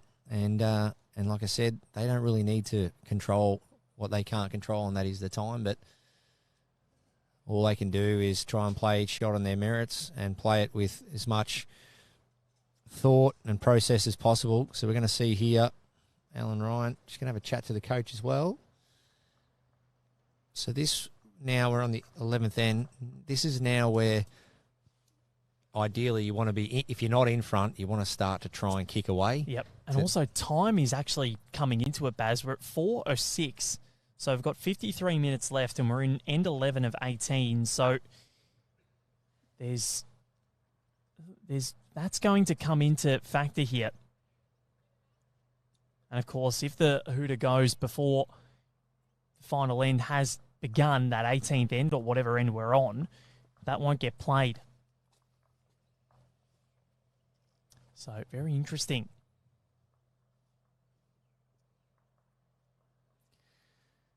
So Ellen on the backhand, she's just going to put another one round here. Ideally, just where that trail is. So do they believe they're holding? They one, believe they yeah. must be holding one here. So Ellen is worried about the trail there for Yep. 2. So she's just trying to put a bowl there. So not bad. And if Let's see what Amy Farrow can do, because a mega bowl here, and she can break this match right open. She's going to come on the forehand, Baz. yeah, forehand, try and sit what we think is the shot bowl just off 6 o'clock, and then if not, maybe try and trail the jack down the line. So Sophie to Tolchard, be on a she's high line, interested, wanting it to come back. It's trying, big effort. sneaking around. Not a bad effort at all from Amy Farrow, but Australia, for the second time this match, win multiple ends in a row, and the margin cut down to 2. Barry Lester, well, we're getting an exciting one. We're getting a close one, which is exactly what we wanted after Birmingham. An amazing performance from the Aussies to win that. Just as equally amazing from England to save that last end at Leamington Spa, send it to an extra end. All 4 of them played a great match that day, and all 4 of them playing pretty well so far. Yeah, as we see there, Christina again, Matt on the tee, jack length 25 metres, so very short length, just out of the shadows there. But you can see all the way up the green where the girls are standing. That's a long way away from the tee. And short length seems to be the game plan for Christina and Ellen at this stage. So this one's going to fall short, but interesting, I guess, little situation all the players are in at the moment. They're playing the first half of the delivery is in the shadow, as we see there, and then the last sort of half to a quarter, as the ball comes out of the shadow, it's back in the light, and that's where, at the moment, that bit of grass still has a bit of more run on it. So great shot from England, from Sophie Tolchard, just 2 foot short. And Christina, she just needs to find probably a yard of weight. Probably, well, it's looking to be on a really good line. She got the weight. Well, she's done enough. So both players testing themselves out here in these conditions. It's never easy playing into the shadows. That's not, because there's the vision aspect of it, trying to see the line, and that's right. Change the conditions as well on half the green. You hear golf commentators talking about it all the time when the players are putting over their shadow, about how tricky it is, and it's no different in bowls. Same with AFL, tennis, any sport really that involves a sort of shadow. Most sports really. Yeah, well, the section of the grass where the bowl's travelling over now has been in the shadow for quite a while, so there's no doubt that grass is not only cooler but slower than the grass where the bowls are now, because it's obviously warmer. So it's only going to be minute, maybe a quarter of a second difference, but it still is something to be mindful of. And whereas if you were doing the opposite, bringing the mat right up and trying to get it onto the edge of the shadow and then put the jack on the tee, you'd be nearly playing your whole length in the sunlight. As we see here, Sophie looking to find a couple of feet on her second delivery, and she's done that. Sophie Tolchard, that is going to do enough. That is brilliant. So England could be holding 2 here. It's hard to tell if the front one beats Christina's back one, but I think the end winner hasn't been played yet. Yeah, well, it's a great bowl from Sophie, considering that they hadn't really been able to find it. And, Chrissy's bowl sort of ended a bit wide. The line wasn't there, and Sophie got the weight right with her last and the line right with her first. So she wins the lead battle yet again. So Jan Moore asking how long the game has. Well, I think we're running at about 38 and a bit, or 38 minutes on the dot now, finishing at 5 p.m. local time.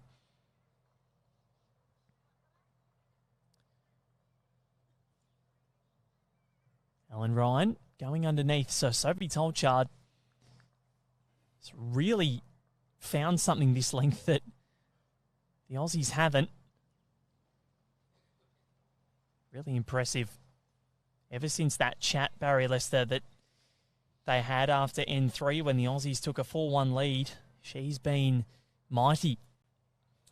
And I think the main key to come out of that, or main feature, was probably which hand to play. I think for me, I just felt that Sophie... Well, she took Chrissy's hand and she had said, to give that wide hand away. Yep. And she said, I'll do you one better. Amy Farrow now, what has she got? She can clear the front. She can't, but not a bad effort. Her weight was pretty good. And split those two bowls up for Australia out there. They're near the wing, so it's interesting situation here. Ellen finds herself in. She's got to try and dead draw this shot. Really back herself in. Out on a high line. Weight looks good enough. She's trying to get back, just not in time. So that's a good effort from Alan Ryan. And this head, for me, I just don't feel like it's all done and dusted just yet. I think there's going to be something happen around the corner. Maybe some jack movement, or just feel as though the actual winner for this end hasn't been played yet. Amy Farrow trying to go a long way to deciding if the winner has been played. Well, not a bad home. Bad effort and not a bad home. You're right, Baz. So yeah, well, that's plan B, I guess. Amy's got at least the back bowler in case Alan was a bit quick with this one or looking to play some kind of conversion. But I think for me, Alan just takes the positives out of her weight with her last delivery and just brings her line in a fraction. As we see, setting up there. Nice body language, chasing after it early. It's always a good sign. She needs to land something now. Well, it has been swinging in. If it can sit the bowl and stay in, there's a little high five, meaning that the Aussies reckon they've got it. Oh, Alan Ryan, 2 down to potentially 1 up here. Great shot by her. Both teams, both countries having a good old crack here. This is game on. It is, and it is living up to the hype, this match. Unfortunately, we may get timed out. Who knows? This one's not going to get there for Amy Farrow. So the Australians, I think there'll be a measure here. 1 taken out. Now, there's a possibility that it could be even more. Will we see a levelled match after 12 ends here? Just the one. Just one. So 9-10. Australia have won 3 ends on the bounce. England still holding on. What a match this is turning into. Yet again, both feeling each other out. Birmingham was a classic. The World Bowls Championships, well, this one is turning into a sensational contest. A word that I like to use, phenomenal. And Aaron Wilson, well, it was a tough match against Tony Chung in the second session, winning 21-19. Well, he's just beaten Dan Salmon 21-12, Barry Lester. That is huge. Yeah, and the positives to come out of that, he's played on that bottom green this morning, come up to the top green, played in a different direction, different conditions, come away with a really hard-fought win against Tony Chong. And then he's gone back down to the bottom where he's played Daniel Salmon in the pairs the other day with Aaron Tees and come away with a little bit of a margin win there for Aaron. So that's it. Shoes are off, thongs are on, and time to go back and do some recovery for Aaron Wilson. So a really good hard-fought win for him and in that middle game and a really good solid day for Aaron Wilson. And same session, same green that Dan Salmon beat Aaron Tees and Aaron Wilson on in the men's pairs last week, 15-13 in that sectional match. Wales ended up going down in an extra end to Malaysia in the quarterfinals. Chrissy goes behind to a good home. Yeah, so these short ends starting to really pay off for the Aussies, even though England did hold a couple there, or at least one, and Chrissy sat it out. The Aussies just seem to be appreciating the shorter lengths a bit more. 4 of the last 5 ends have gone to the Australians, and the momentum now, well, they had that chat, Baz, and seemingly a similar outcome to what England had. Yeah, that's right. And that's what it's got to be, Val. You've got to keep the communication up. Christina might see something that Ellen might miss and vice versa, and that's the same with Amy and Sophie. So the more you're communicating, chatting on crossovers, the more you're chatting about the elements to the game, the conditions, the more you can just keep backing each other up with the chat and informing each other on what you're seeing. It could be the difference. Communication is key, especially in a game like bowls when you're trying to get close to something 35 metres away from you and you've got a skipper standing right above your target. So you've got to back in their calls and back in their judgments and keep that positive mindset as you're doing it. As we see Christina Christic on the forehand here. 1 over, 1 under. Is this the one in the middle she's looking for? Is this the one? Just pulling up. So Trav Nortia, he's back up. He's watching. He's gone to bed in one of our sessions and he's back up watching. Unfortunately, we can't see the Zimbabwe versus Hong Kong China scores, but if you go to world2023.com, world2023.bowls.com.au, it's a very long URL, but you can check out all the live scores there. So, currently, Sophie Tolchard, what a lead battle this has been. It's been pulsating. Speaking of pulsating, Barry Lester, part of the Melbourne Pulse in the Bowls Premier League. Coming up later on this year in November, you, Alan Ryan, Gary Kelly, and Jeremy Henry at the helm. Yeah, looking forward to that. Mighty Club Pine Rivers, what a host club, what a venue. Yeah, week-long event. Just can't wait. Love the BPL. As Alan Ryan picks up the jack. Got it. Has it gone towards Sophie's or Ellen's? I'm not so sure. Yeah, so good bowl either way. Christina indicating 1 down, so it's 1 to England. Amy Farrow, well, she's outnumbered. She's only got the 1 in there. Australia with the 2. She'll be trying to get another one in there. A play of her ability. 3 goes at it. She won't be far away here. Had the joy of watching Amy up close and personal in 2006 at the Commonwealth Games. That's when I first saw Amy play, and very impressive player, and been at it on and on ever since. And her resume does speak for itself. A beautiful weight there, just missing high. So 1 more to come for each here. 2 more, sorry. If I can get my maths right. This is why I do this, Barry, and why I was never good at maths at school. And even now it's coming and tripping me up. Yeah, I didn't mind maths, to be fair, but I can't say we really need to use much maths these days. But Alan Ryan missing high. Well, good attempt to try and sit the bolt. Really good weight control. It's a good home, but this is big for Amy Farrow. Absolutely, Val. Needs another one in there. As you can see, that bowl of Sophie Tolchard standing up all alone in there with Australia having 2 seconds. I think she's going to miss high here unless the weight control is good enough to get back. Wow. I thought she would have corrected there, Amy. She's a bit of a swing of the arm. Not happy with that. Well, we know what Alan's capable of. If Alan wants to get Australia back in front here, try and get into a really commanding position as time starts to run out. I can't see this game being completed, Val. No, there's about, there's under 40 minutes to go, maybe 40 on the dot. So forehand it is, 6 feet, 8 feet away, looking for this shot bowl of England. Alan Ryan, she asking it to hold. Well, she needs the jack now. She might get something. Does she sit her own or she knocks her own away? Great attempt. Yep. Not far away, but look at that little catchment there. This is going to have to be a cold draw for Amy Farrow. Seeing if she can add in a second here.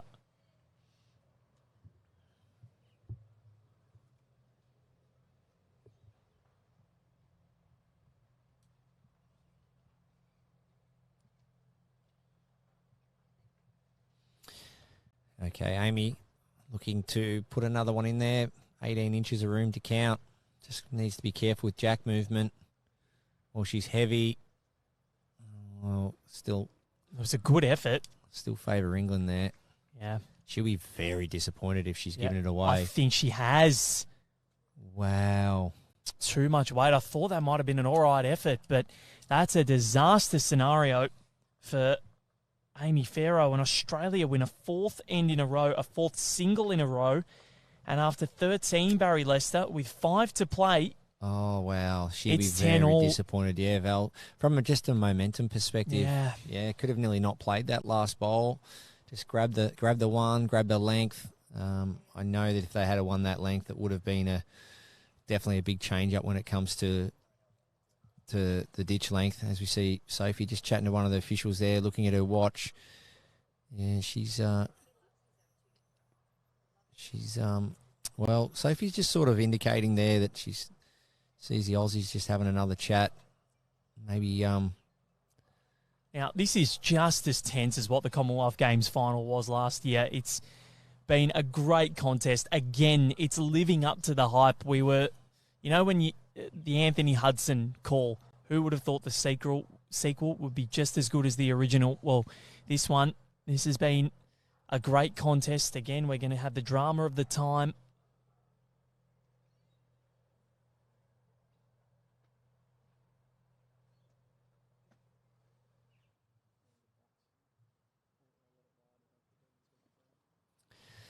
Christina Christic on the backhand, heading into the north direction.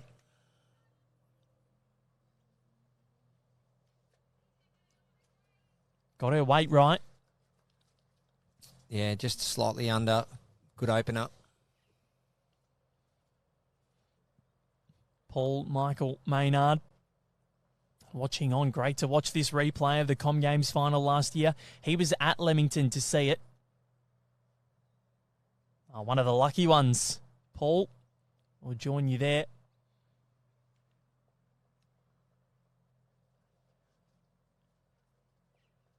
It was one of the more pulsating sporting matches that you'll see. It was so close and the comeback was unreal.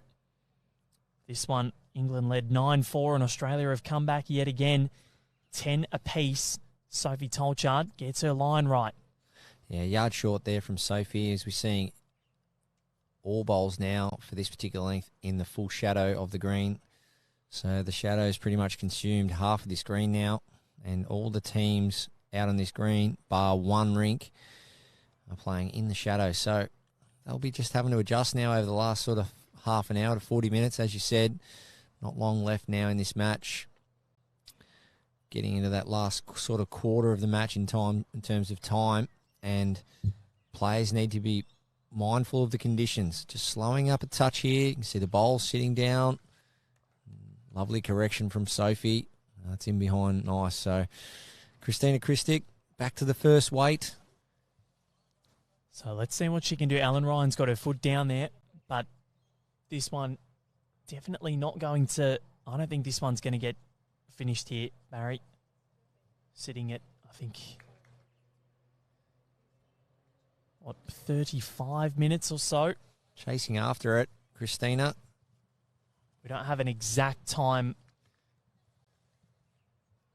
but a good indication. So we don't know. We're just going off based on session times as little Summer has some burger rings. Aaron Wilson's little daughter. She's loving life out here at the World Bowls Championships. Doesn't matter how old you are. Everyone's loving it up here on the Gold Coast, except for maybe one man in the crowd. Well, Sophie's played a good shot there. Turned the front bowl up. Made 2 now. Bit of a jack high target situation for England, but as we see there, the clock. Thank you, Lockie. Now this isn't an exact time, Barry. This is just what we think. It's an indication. When we see Paul Holschke looming ominously, that's when we'll start to worry that we're going to go out with the time limit here.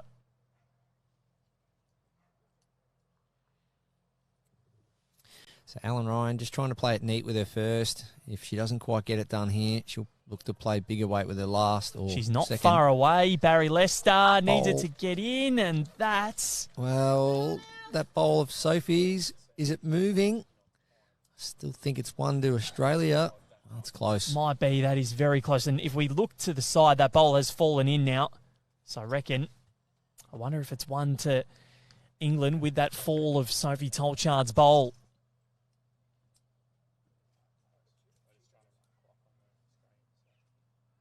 What a contest. Yeah, great little head of bowls here.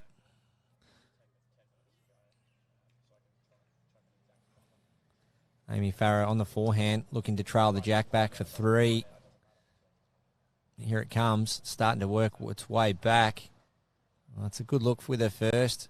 Probably just a fraction heavy for what she wanted, but you can see that bowl clearly get back easily with that wide drawing side. Well, the original was good in Birmingham last year. The sequel is matching. Ellen Ryan rising to the occasion. And she's ridden it off. And, well, that's 2 now for the Aussies. She was a little slide off the front there. A little bit fortunate, yeah. but in the area. She will take it, but Amy Farrow now. What can she do? Does she go big and try and clear those 2 bowls out? I think so. England have the back bowl. They've got the tee. Straight at the front one for me, Val. Maybe do that. She's close. Not far. She's played it. Yep. She's played it perfect, has Amy Farrow. That's a great shot. But has Australia's bowl stayed in bounds, Barry? I think it has. Yeah, and I reckon Australia, shot. That is very close. But England, they have the tee. Yeah, what a shot from Amy Farrow. 2 down, 1 bowl target. Massive conversion for England. 2 down to 1 up. And Ellen now, well, she's just got to find a way in there now. Forehand or backhand. I think it'll be forehand, open Plenty side. of room. Yep. Hasn't been too many forehand deliveries played for Ellen in this direction. And she's gone from where the jack was way up the front now to extending, trying to add that extra weight. She's chasing it. How good is this going to be? That's a good opener. That's enough for shot. So Amy Farrow, as you can see, her bowl up the front there. Well, that line's good enough for shot. She has to revisit the line she took there, maybe add a fraction and just play something again. But, well, they are looking at the bowl, which suggests they may have 2 seconds. That's interesting, Val. They just had a good study of that head together before Amy went up there. So you can see this bowl here, that shot bowl of Ellen Ryan's. The way they stared at that head then suggested to me that they might look at that and have 2 seconds. Yeah. If not, because there's that wide bowl over there. But so for me, it's a forehand draw, but I was just having a bit of a look at it. So, yep, forehand draw. Send it out. They've lost 4 ends in a row. England, Sophie Tolchard just standing in our way, so we're not going to get too much of an idea. She needs to clear the front. Needs to hurry now. And has she got it, Amy Farrow? I'm not so sure. Don't think so. This match has had everything in Australia looking for a 6th of 7 ends here. But Amy Farrow might have drawn it. I'm not sure. We're getting a measure.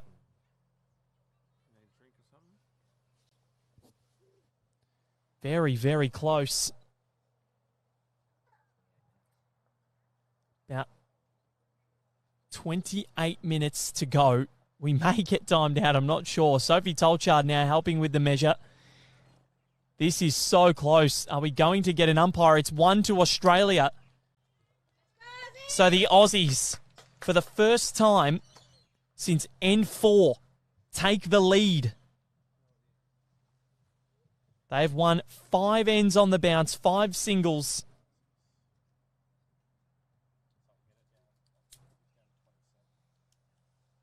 And the sequel to what was one of the best matches you'll see in Birmingham last year is living up to the hype.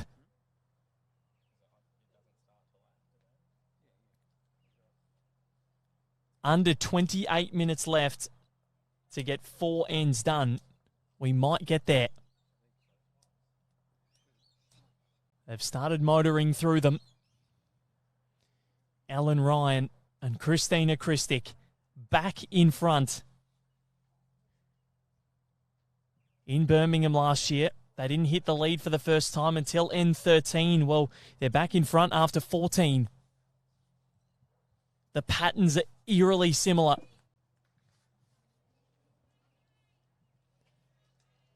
This has been a pleasure to bring this to you, and Christina Christic has found it.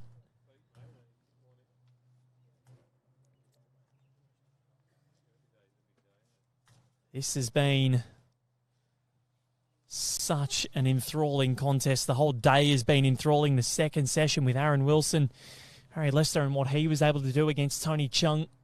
What a sensational performance that was. And this one now, Christic and Ryan against Farrow and Tolchard yet again, proving to be a bumper affair, as Kevin Bartlett would say, a killadilla. The old killadilla. I haven't heard that for a while, but yeah, as we look at the clock, we've got to try and fit in 5 ends. Obviously, we're on N14. N15 now. N15 now, sorry. So we've got to try and fit in 4 ends in 25 minutes. It's going to be borderline for me, but the green speed has slowed down. The players are wary of that. You can see they're trying to give every bowl a chance here. They know. As you can see the bowl sitting right down. There is another twist in this tail, possibly. I think the time should be all right. 25 to go. They've actually motored through the last few ends. I think they've kind of realised what the time is, but I think they might have got a little chat from one of the ITOs there, Val. A little bit of a push, maybe, as Christina Christic. Her 2 lead bowls have been great. What's her third got? And the front end pressure again from Christina Christic. Fantastic. But now Amy Farrow and Sophie Tolchard, I might see that and go, you know what, we're going to have a shot. Well, the key to this shot here for me, Val, is, well, I'm just trying to hear that call. I think the key to this call here is, if you are playing weight, I think Sophie has to try and play to the tee. But if she's getting right into this, it's big weight. She's high, doesn't want to touch any of her own bowls. Well, she's missed. Just not far away. So she was going to go for the big hit there. Sophie Tolchard, she doesn't get it, but time for Amy Farrow and Ellen Ryan to have their say on this, the 15th end. Christina Christic has led beautifully, but I dare say that Amy Farrow is going to have another ping at this.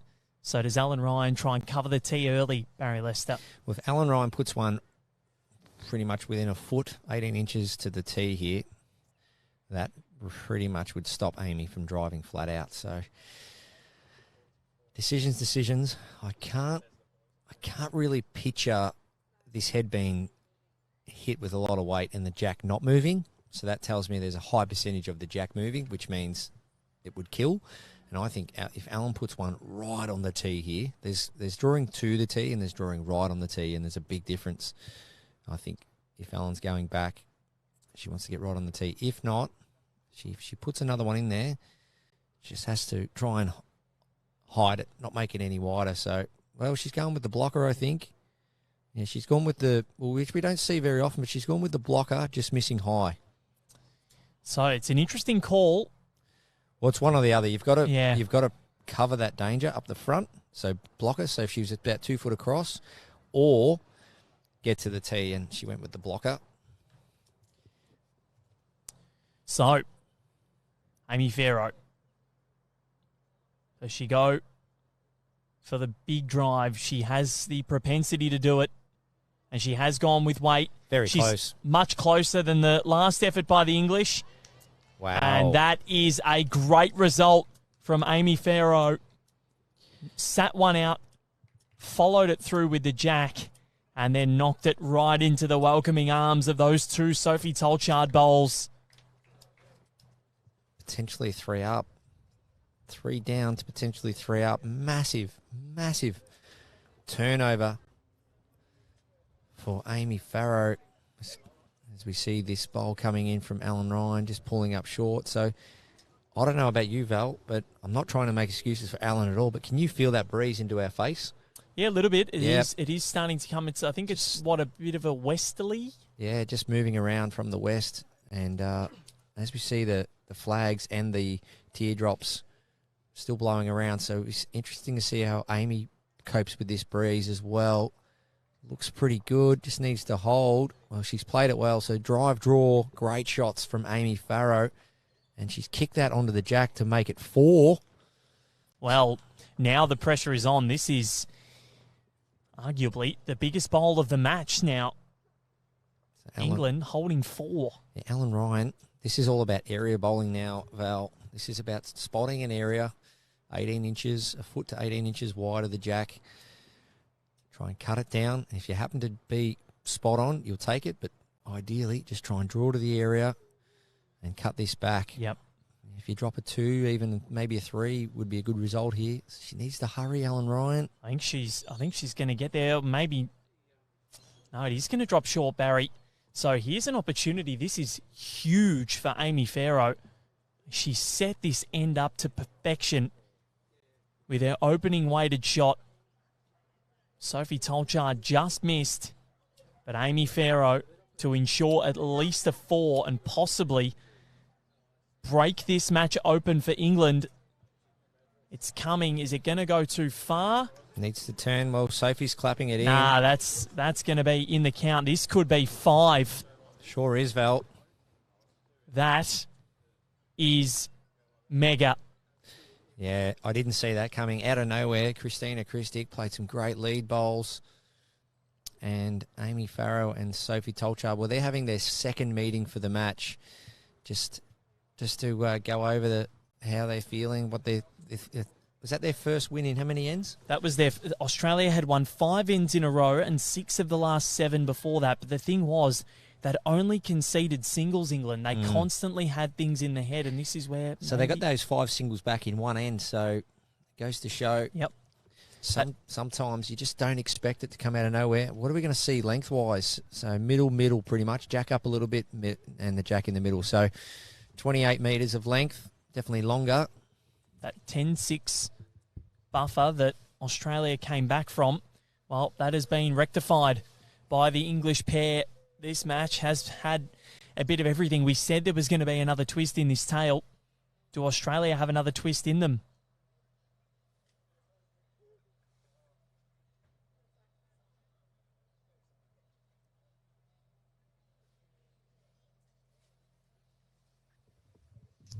Well, just had a chance to catch our breaths and reassess this situation now. England 4 up.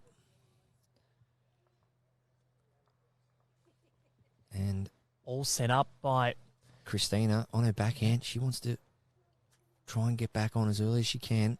Both leads have had a great battle, haven't they, Val? It's been, and that's been the tail of the tape, really. I think you look at what the lead battle has been doing, and Chrissy really started to win that battle again from end 8 onwards. And that's where Australia came back. But early on, it was all Sophie Tolchard when England broke out to that lead. And Sophie is going to be underneath here. How is her weight, though? Not bad. Not Not bad. too bad. Just a bit of correction on line and weight. Yeah, foot short. Mm-hmm. But full credit to the greenkeepers. We've said it all week. How good these greens are running, but how they're drawing. Even though you can see this green clearly slowing up, how good they're drawing across the heads. Well, the green engulfed completely by shadows. Now, Christina Christic, has she got enough on this? It's an interesting one. I'm not sure, but as Barry Lester likes to say, the winner of this end has not been played yet. Amy Farrow with a brilliant drive. Didn't go too hard at it. Ensured that it was enough to just obstruct as Sophie Tolchard does enough. That is sensational leading, and both of them have been on song today.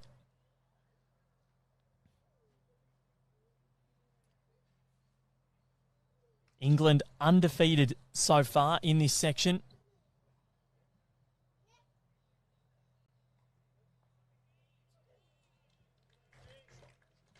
Christina Christic working wonders. What a match this is. So Australia's sitting currently second in the group here. Should they lose, Malta's Rebecca and Connie Rickson might have an opportunity to jump them based on that draw that they had with Zimbabwe yesterday. They're currently in action against the Netherlands, so the Netherlands could jump the Australians as well, which is dangerous signs. Australia, I think, would be hoping that the Netherlands get the job done over Malta, with the Dutch still to face the English as Amy Farrow just on the outside. This is turning into a pivotal end. This end 16, Barry Lester. Yeah, Amy Farrow. Well, she hasn't got shot out of that, but she's managed to get the tee. And as we get towards the later stages of this matches, Ellen Ryan. It's these bowls that are back behind the head come into play so often. I think Amy Farrow here, well, she is sticking to the backhand. I think she was just maybe trying to draw it, but fractionally overweight. As we see here, she'll just try and build the head here, slide in under the wide bowl of Sophie's. Definitely back the weight off. Needs to hurry. Oh, don't think it's going to make it. So just a yard short there. So if Australia, well, a multiple, I think, is the best scenario now. Need to get on the board with more than one if they can. Ellen Ryan will have last bowl. If she can pop in another one here, then it puts the pressure right back on Amy Farrow. Christina Christic wants this to hold, and it won't. So Sophie Tolchard will send her instructions towards her skip.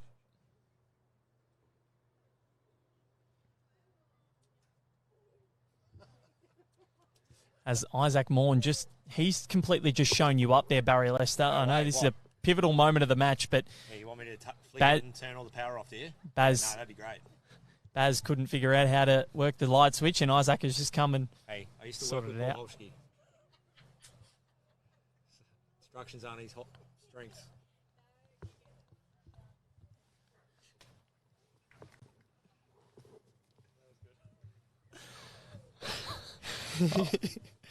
All right. So the lights are on. Anyway, I just trying to look after the players out there. Just getting a bit dark under the shadows. So the lights are on, and is Amy Farrow on with this weighted shot? She's close here. Bowl clean. Well, she's got bowl clean. Then the jack. Oh my word! She's made 4 out of this, Barry. Maybe even 5. No, there is a bowl back there, just out of the screen where Christina is. So I'm not sure. I think she's made a decent collect here. But Amy Farrow, Ellen Ryan just simply has to get this, or at least cut it down. If she can draw the shot, then even better.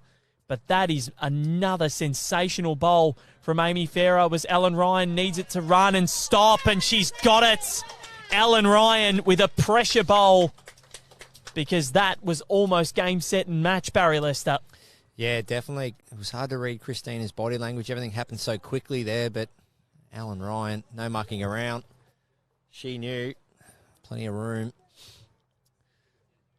Under the well-lit green here at Green 3 at Broadbeach. Club Helensvale. The lights are on, and so are these players. They know it's bowl for bowl now. Only 3 the diff. With a couple of ends to play and 13 minutes. Will we get this game in, Val? I hope so. This is end 17, so 2 ends to go. We've got plenty of time. Up and back, definitely. Should be sweet. Plenty of time. We just got to get this end finished, and then we get there. Okay, 3 the diff. Up and back we go.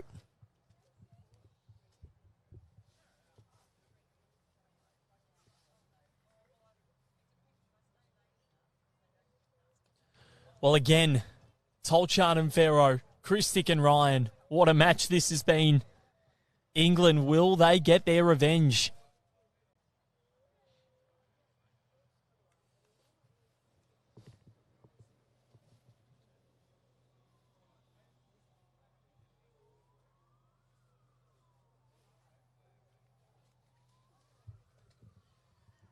So Sophie Tolchard just bumping into Christina's front one there, but still a lot of room for both players.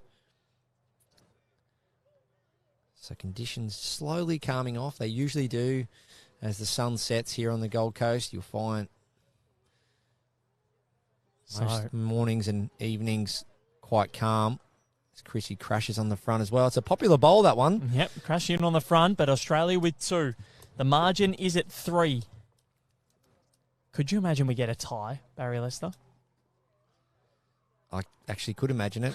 Probably. It would be so fitting if we did, considering after 18 ends in Birmingham, it was 18 apiece as Sophie Tolchard crashes into Chrissy's bowl but opens things up a little bit. So Australia still holds sway. 15-12, 2 ends to play, including this one. England trying to keep their undefeated record alive. Yeah, so true, Val. You know, all players, you know, when they're playing the top of their game and they're such credentialed and, you know, highly professional players as we see as these 4, yeah, ideally, you know, when it gets down to this stage, unless someone really comes through, well, that's a great shot from Chrissy, comes through with the goods. Superb leading from Chrissy. She's won the battle so far, but Sophie Tolchard with one more to come. You know, very rarely will you see a draw, but in this particular format, under these conditions, there can be a draw as opposed to the finals. So, and a draw for Australia, not a bad scenario. Sophie Tolchard looking for the gap. She looks very good here. Amy Farrow just disguising it a little bit. She's got it, but has rolled just that little bit too far. So, wow. England find themselves a couple down. Toucher there. So the Bacchus Bowl favours England, and there's definitely going to be some aggression from Amy. So Alan Ryan should be all over that. I think backhand for me, come down, sit that last bowl of Sophie Tolchard's, turn the red bowl in, and if she misses everything, she'll pick up the tee. So backhand it is. Jack length, 25 metres. Bowlers, this is your 10-minute warning. 10-minute warning. Thank you, bowlers. 10 minutes. If you didn't hear that, is 10 minutes, Val. Yep. Paul said it a few times. Okay, so Helen Ryan's got a bit of an edge there and a bit of a run-up. And what that's done is it's closed things up a little bit. But I think for Amy Farrow, I think it's big weight here. You can try and play a touch draw here all day long. But I think if she goes big weight here, opens the head up, gets the jack back, they do have last bowl and the tee. I just don't think it's an easy shot to draw this. Maybe 3 goes at it, but knowing what Amy's capable of, such a great conversion player, beautiful weighted player. The bowling world, Baz again waits with bated breath on this contest. So looks as though maybe forehand in weighted. So Australia, a multiple is exactly what they need. They're down by 3. They're just going to have to continue to convert. Body language, so you see her, Amy square to the target, standing tall. Big weight. Looking for the jack. Any jack movement. Amy, she's underneath, I think. What's she going to collect on? She's got their own back bowl out. And touch her in the ditch. Yes. And the 2 Bacchus bowls. So Amy's bowl stayed on. So as it sits, England are 4 down, but they have a toucher in the ditch and they have the tee. So what does Alan Ryan do here? Does she go for does she try and get one back, or does she just pop in another one?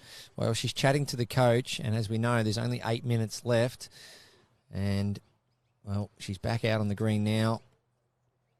So, yep, tee it is, Christina. Standing right at the back. Yeah, big shot here, Alan. She would have practiced this shot and played this shot so many times. Big difference between getting close to the tee and really nailing the tee. Let's see how she goes. Backhand. 36 metres of length from tee to tee right now. Weight looks good. Needs to hold. Okay, so Amy Farrow, 4 down. And Alan Ryan, I reckon, let's have a look. That might be enough, I think, for the tee. It'll be close.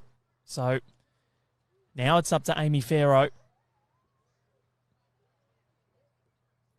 She's staring down this one, Val. It still comes back to personal preference, and I think it's jack for me again. She's thinking. Well, Gives the signal of 4. I reckon she's standing pretty square yet again, Barry. So I think this might be big weight. backhand. She's going to try and draw out of trouble here. Yep. Looks to be on a high line. Needs to get down in a hurry if she's any chance. Now swooping, but not enough, I don't think. That's going to go around the back. But, again, if she wants to trail things, where does Ellen Ryan go? Does she join her back there, or does she put in a 5th? Maybe count and cover. Yeah, I expected weight again there from Amy. Just she wasn't too far away with her first, but now she's in a position where she'll probably be 3 or 4 down at least with this one, and she'll have to probably draw herself out of trouble. I think it's too late to play weight now. The plan was there to try and get the jack or just clean a few out, even create an easier shot with her next, but all of a sudden, Ellen Ryan, 6 minutes on the clock. So we will get the last end in. Yep, we just have to have rolled the jack on the last end. Backhand, looking to get another one in there. Ellen Ryan, remembering last time in this direction, they dropped a 5. Now can they pick up a 5? Clear run now, needs to stay away from that front blue one. Oh, Ellen Ryan doesn't want to rock that up. Well, I don't think... Probably cut the count down. I think it was already 3. I think it's still 3, Val. So, but that's opened the head up slightly, as you can see there. If Amy Farrow drives forehand and removes the jack, she drops 1 on the tee. Or if she's tight forehand, she can clean potentially a few out. Or, because her line was good with her previous delivery, does she just take the weight off and try and draw it? Currently 2 or 3. It would be so fitting yet again if this match somehow ended up in a draw, but a 3 would make it a one-end shootout, which would just be so fitting considering what we had last year. There's so many fitting scenarios for this match, but it's been fantastic. Amy Farrow, yet again, on the draw. Backhand it is. Now she's on a slightly tighter line to last time. She's close here, Val. Sophie Tolshar does not mind it. It's coming. Wow. Eventually, and Amy Farrow has drawn it. That is massive. England go a long way to deciding who wins this match, and Australia held sway for most of it that end. Yeah, but, what a wow. great end. That had everything, Val. Aussies packing their head full of really effective draw shots, trying to strategically shut England out. And Amy Farrow, with her last, found a way. She had to take all that weight off from her second attempt. And anyway, we're still game on here. Have a look at the line. It was slightly tighter. The weight was better than her last. And look at how it finished, and a big celebration from both of them. They know how vital that is to their hopes of getting through. And a win here could almost book their spot in the quarterfinals, England, and Australia might be in a bit of strife. Amy Farrow, what a star. Yeah, it's one of those bowls. There was still plenty of other options, but it comes down to your personal preference. And we've touched on it a few times over the last sort of week or so, Val, is that you've got to gain confidence out of your delivery one way or another. So the second delivery for Amy, it was right on course, out on a high line. She just had to take the weight off and back it to come back, and she did that. But Christina Christic, beautiful lead bowls, set up Ellen really nice. Can she do it again? Just get them up in around jack high or beyond. So her first objective here is to pass the jack, and that's a big box ticked. So right now, Australia chasing a 4 to draw, 5 to win, and Christina Christic knows the plan here, must reach with every bowl, and just try and set up a multiple. And Sophie, she knows what us Aussies will be up to here. She needs to reach also. That big 5 on N15 that Australia coughed up, proving to be the decisive end here. England down 11-10, and the twist in the tail that saw Farrow and Tolchard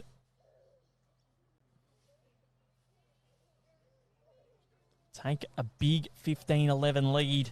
Australia pulled down a 1 after that to get within 3, and then the last end, well, the English skip. What a bowl it was. So just a movement on the bank there. So as we see Chrissy reset, great to see. Might as well now. We get this last end in. Time does not come into it. Yeah, so all the other games are finished on this green, and just some movement on the bank. Chrissy just resetting. She's got a job to do here, Chrissy, and that's get 3 bowls past the jack. And if she doesn't reach, try and at least get something around that jack eye area. So she's done pretty well there. So Sophie Tolchard holding shot. Chrissy with 2 seconds. And Sophie now, she can attack this jack because her job now is just to get something a foot or 2 behind. So just be a player with a confident draw. Add the weight on her last, same line. Malta leading Hong Kong China, or defeated Hong Kong China in their match. So the Maltese, I think might have been the Netherlands. I'll double check the live score. So Malta defeated the Netherlands. So Malta now move into second spot in this group, which is spelling danger signs for the Australians. Just on that, Val, while you're covering off on those results, Australia have now 2 bowls past the jack. So Sophie Tolchard hitting that bowl of Christina Christix behind the jack. So as it sits right now, Australia chasing a number. They've got a pretty good head to play to now. Now, a 4 here levels it up and actually gives Australia the advantage again over Malta. And they will have last bowl here. So that if there is an opportunity, Ellen Ryan will take it. They need to get bowls past. That's the target now for Ellen. Yeah. So as we see here, both players having a little bit of a front end review and reverse review of this head. So Amy Farah, she's on the forehand here, just indicating she wants to get a bowl just where Sophie's standing right now. Just get one behind. But that's still a lot of room for Ellen Ryan. I suspect she'll be trying to pepper this jack, trying to shift it backwards, make a little number. So this is where all the practice comes into play here, playing all the different shots in the book. Amy Farrow, forehand it is. And we're looking at ditch to ditch also as the hooter goes. So this one needs to reach. It's not too bad. Now, That's that hooter went off at a very precarious time for Amy Farrow, and she did really well to hit that. Just post it was for me. Just post delivery. Just. Well, Australia, Val. There's an opportunity. There is an opportunity here. England holding, probably just down. They are. Australia holding one. It's tough to tell. That bowl sort of at 6:30 there, but Ellen Ryan, it's going to be forehand, looking to shift the jack back, get it back to that tee area, make 3 or 4. And Amy Farrow, Chloe Morrison watching on, emerging jackaroo. She's loving this and agree. Imagine having such a highly regarded coach in your corner in Karen Murphy to heed advice off. It is, of course, all legal, so. Not far away here, Ellen Ryan. She wants jack movement. If she can get it, there's an opportunity. Or just dead draw. Whoa. She almost got the jack movement she was after, but the thing is now, she's going to have a clear opportunity if Amy Farrow can't put something in a good spot. Well, it's almost a case here. You can go on the attack for Amy. She can, when I say under the attack, I mean a really confident, positive draw. So forehand looking to turn Sophie up. And if she's under, she can touch the jack herself. 2 more bowls each. Australia need a 4 to tie it and stay in second spot. They need a 5 to win it and equal England on points. England can go a long way to possibly ending Australia's hopes here in the women's pairs. Amy Farrow. On the forehand. If it stays on, it's perfect. Just needs to work under that wing bowl. Well, she's around, so that really doesn't change the options for Australia. It might tighten up where the jack needs to go, but Ellen Ryan with an opportunity to hold a tie.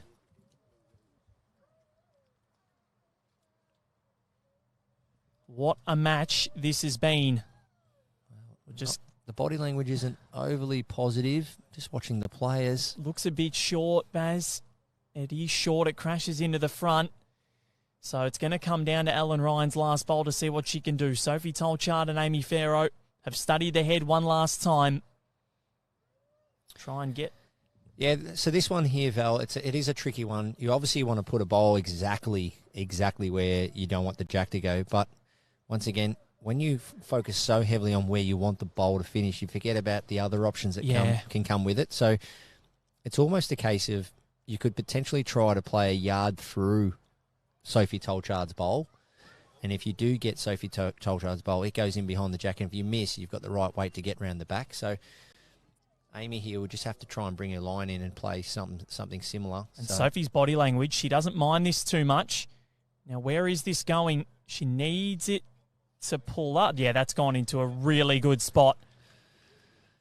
That has gone into a really good spot. Well, that makes things extremely difficult for Ellen Ryan. Now, she just put it in the right spot.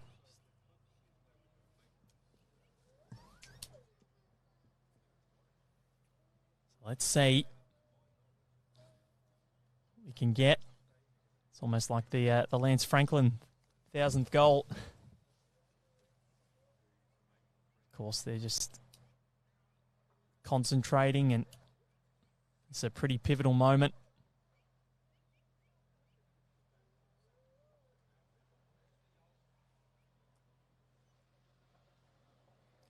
Getting a bit colder now out there. Sophie Tolchard has gone for the jacket. Ellen Ryan studies. The hooter has gone off. Well, this is it.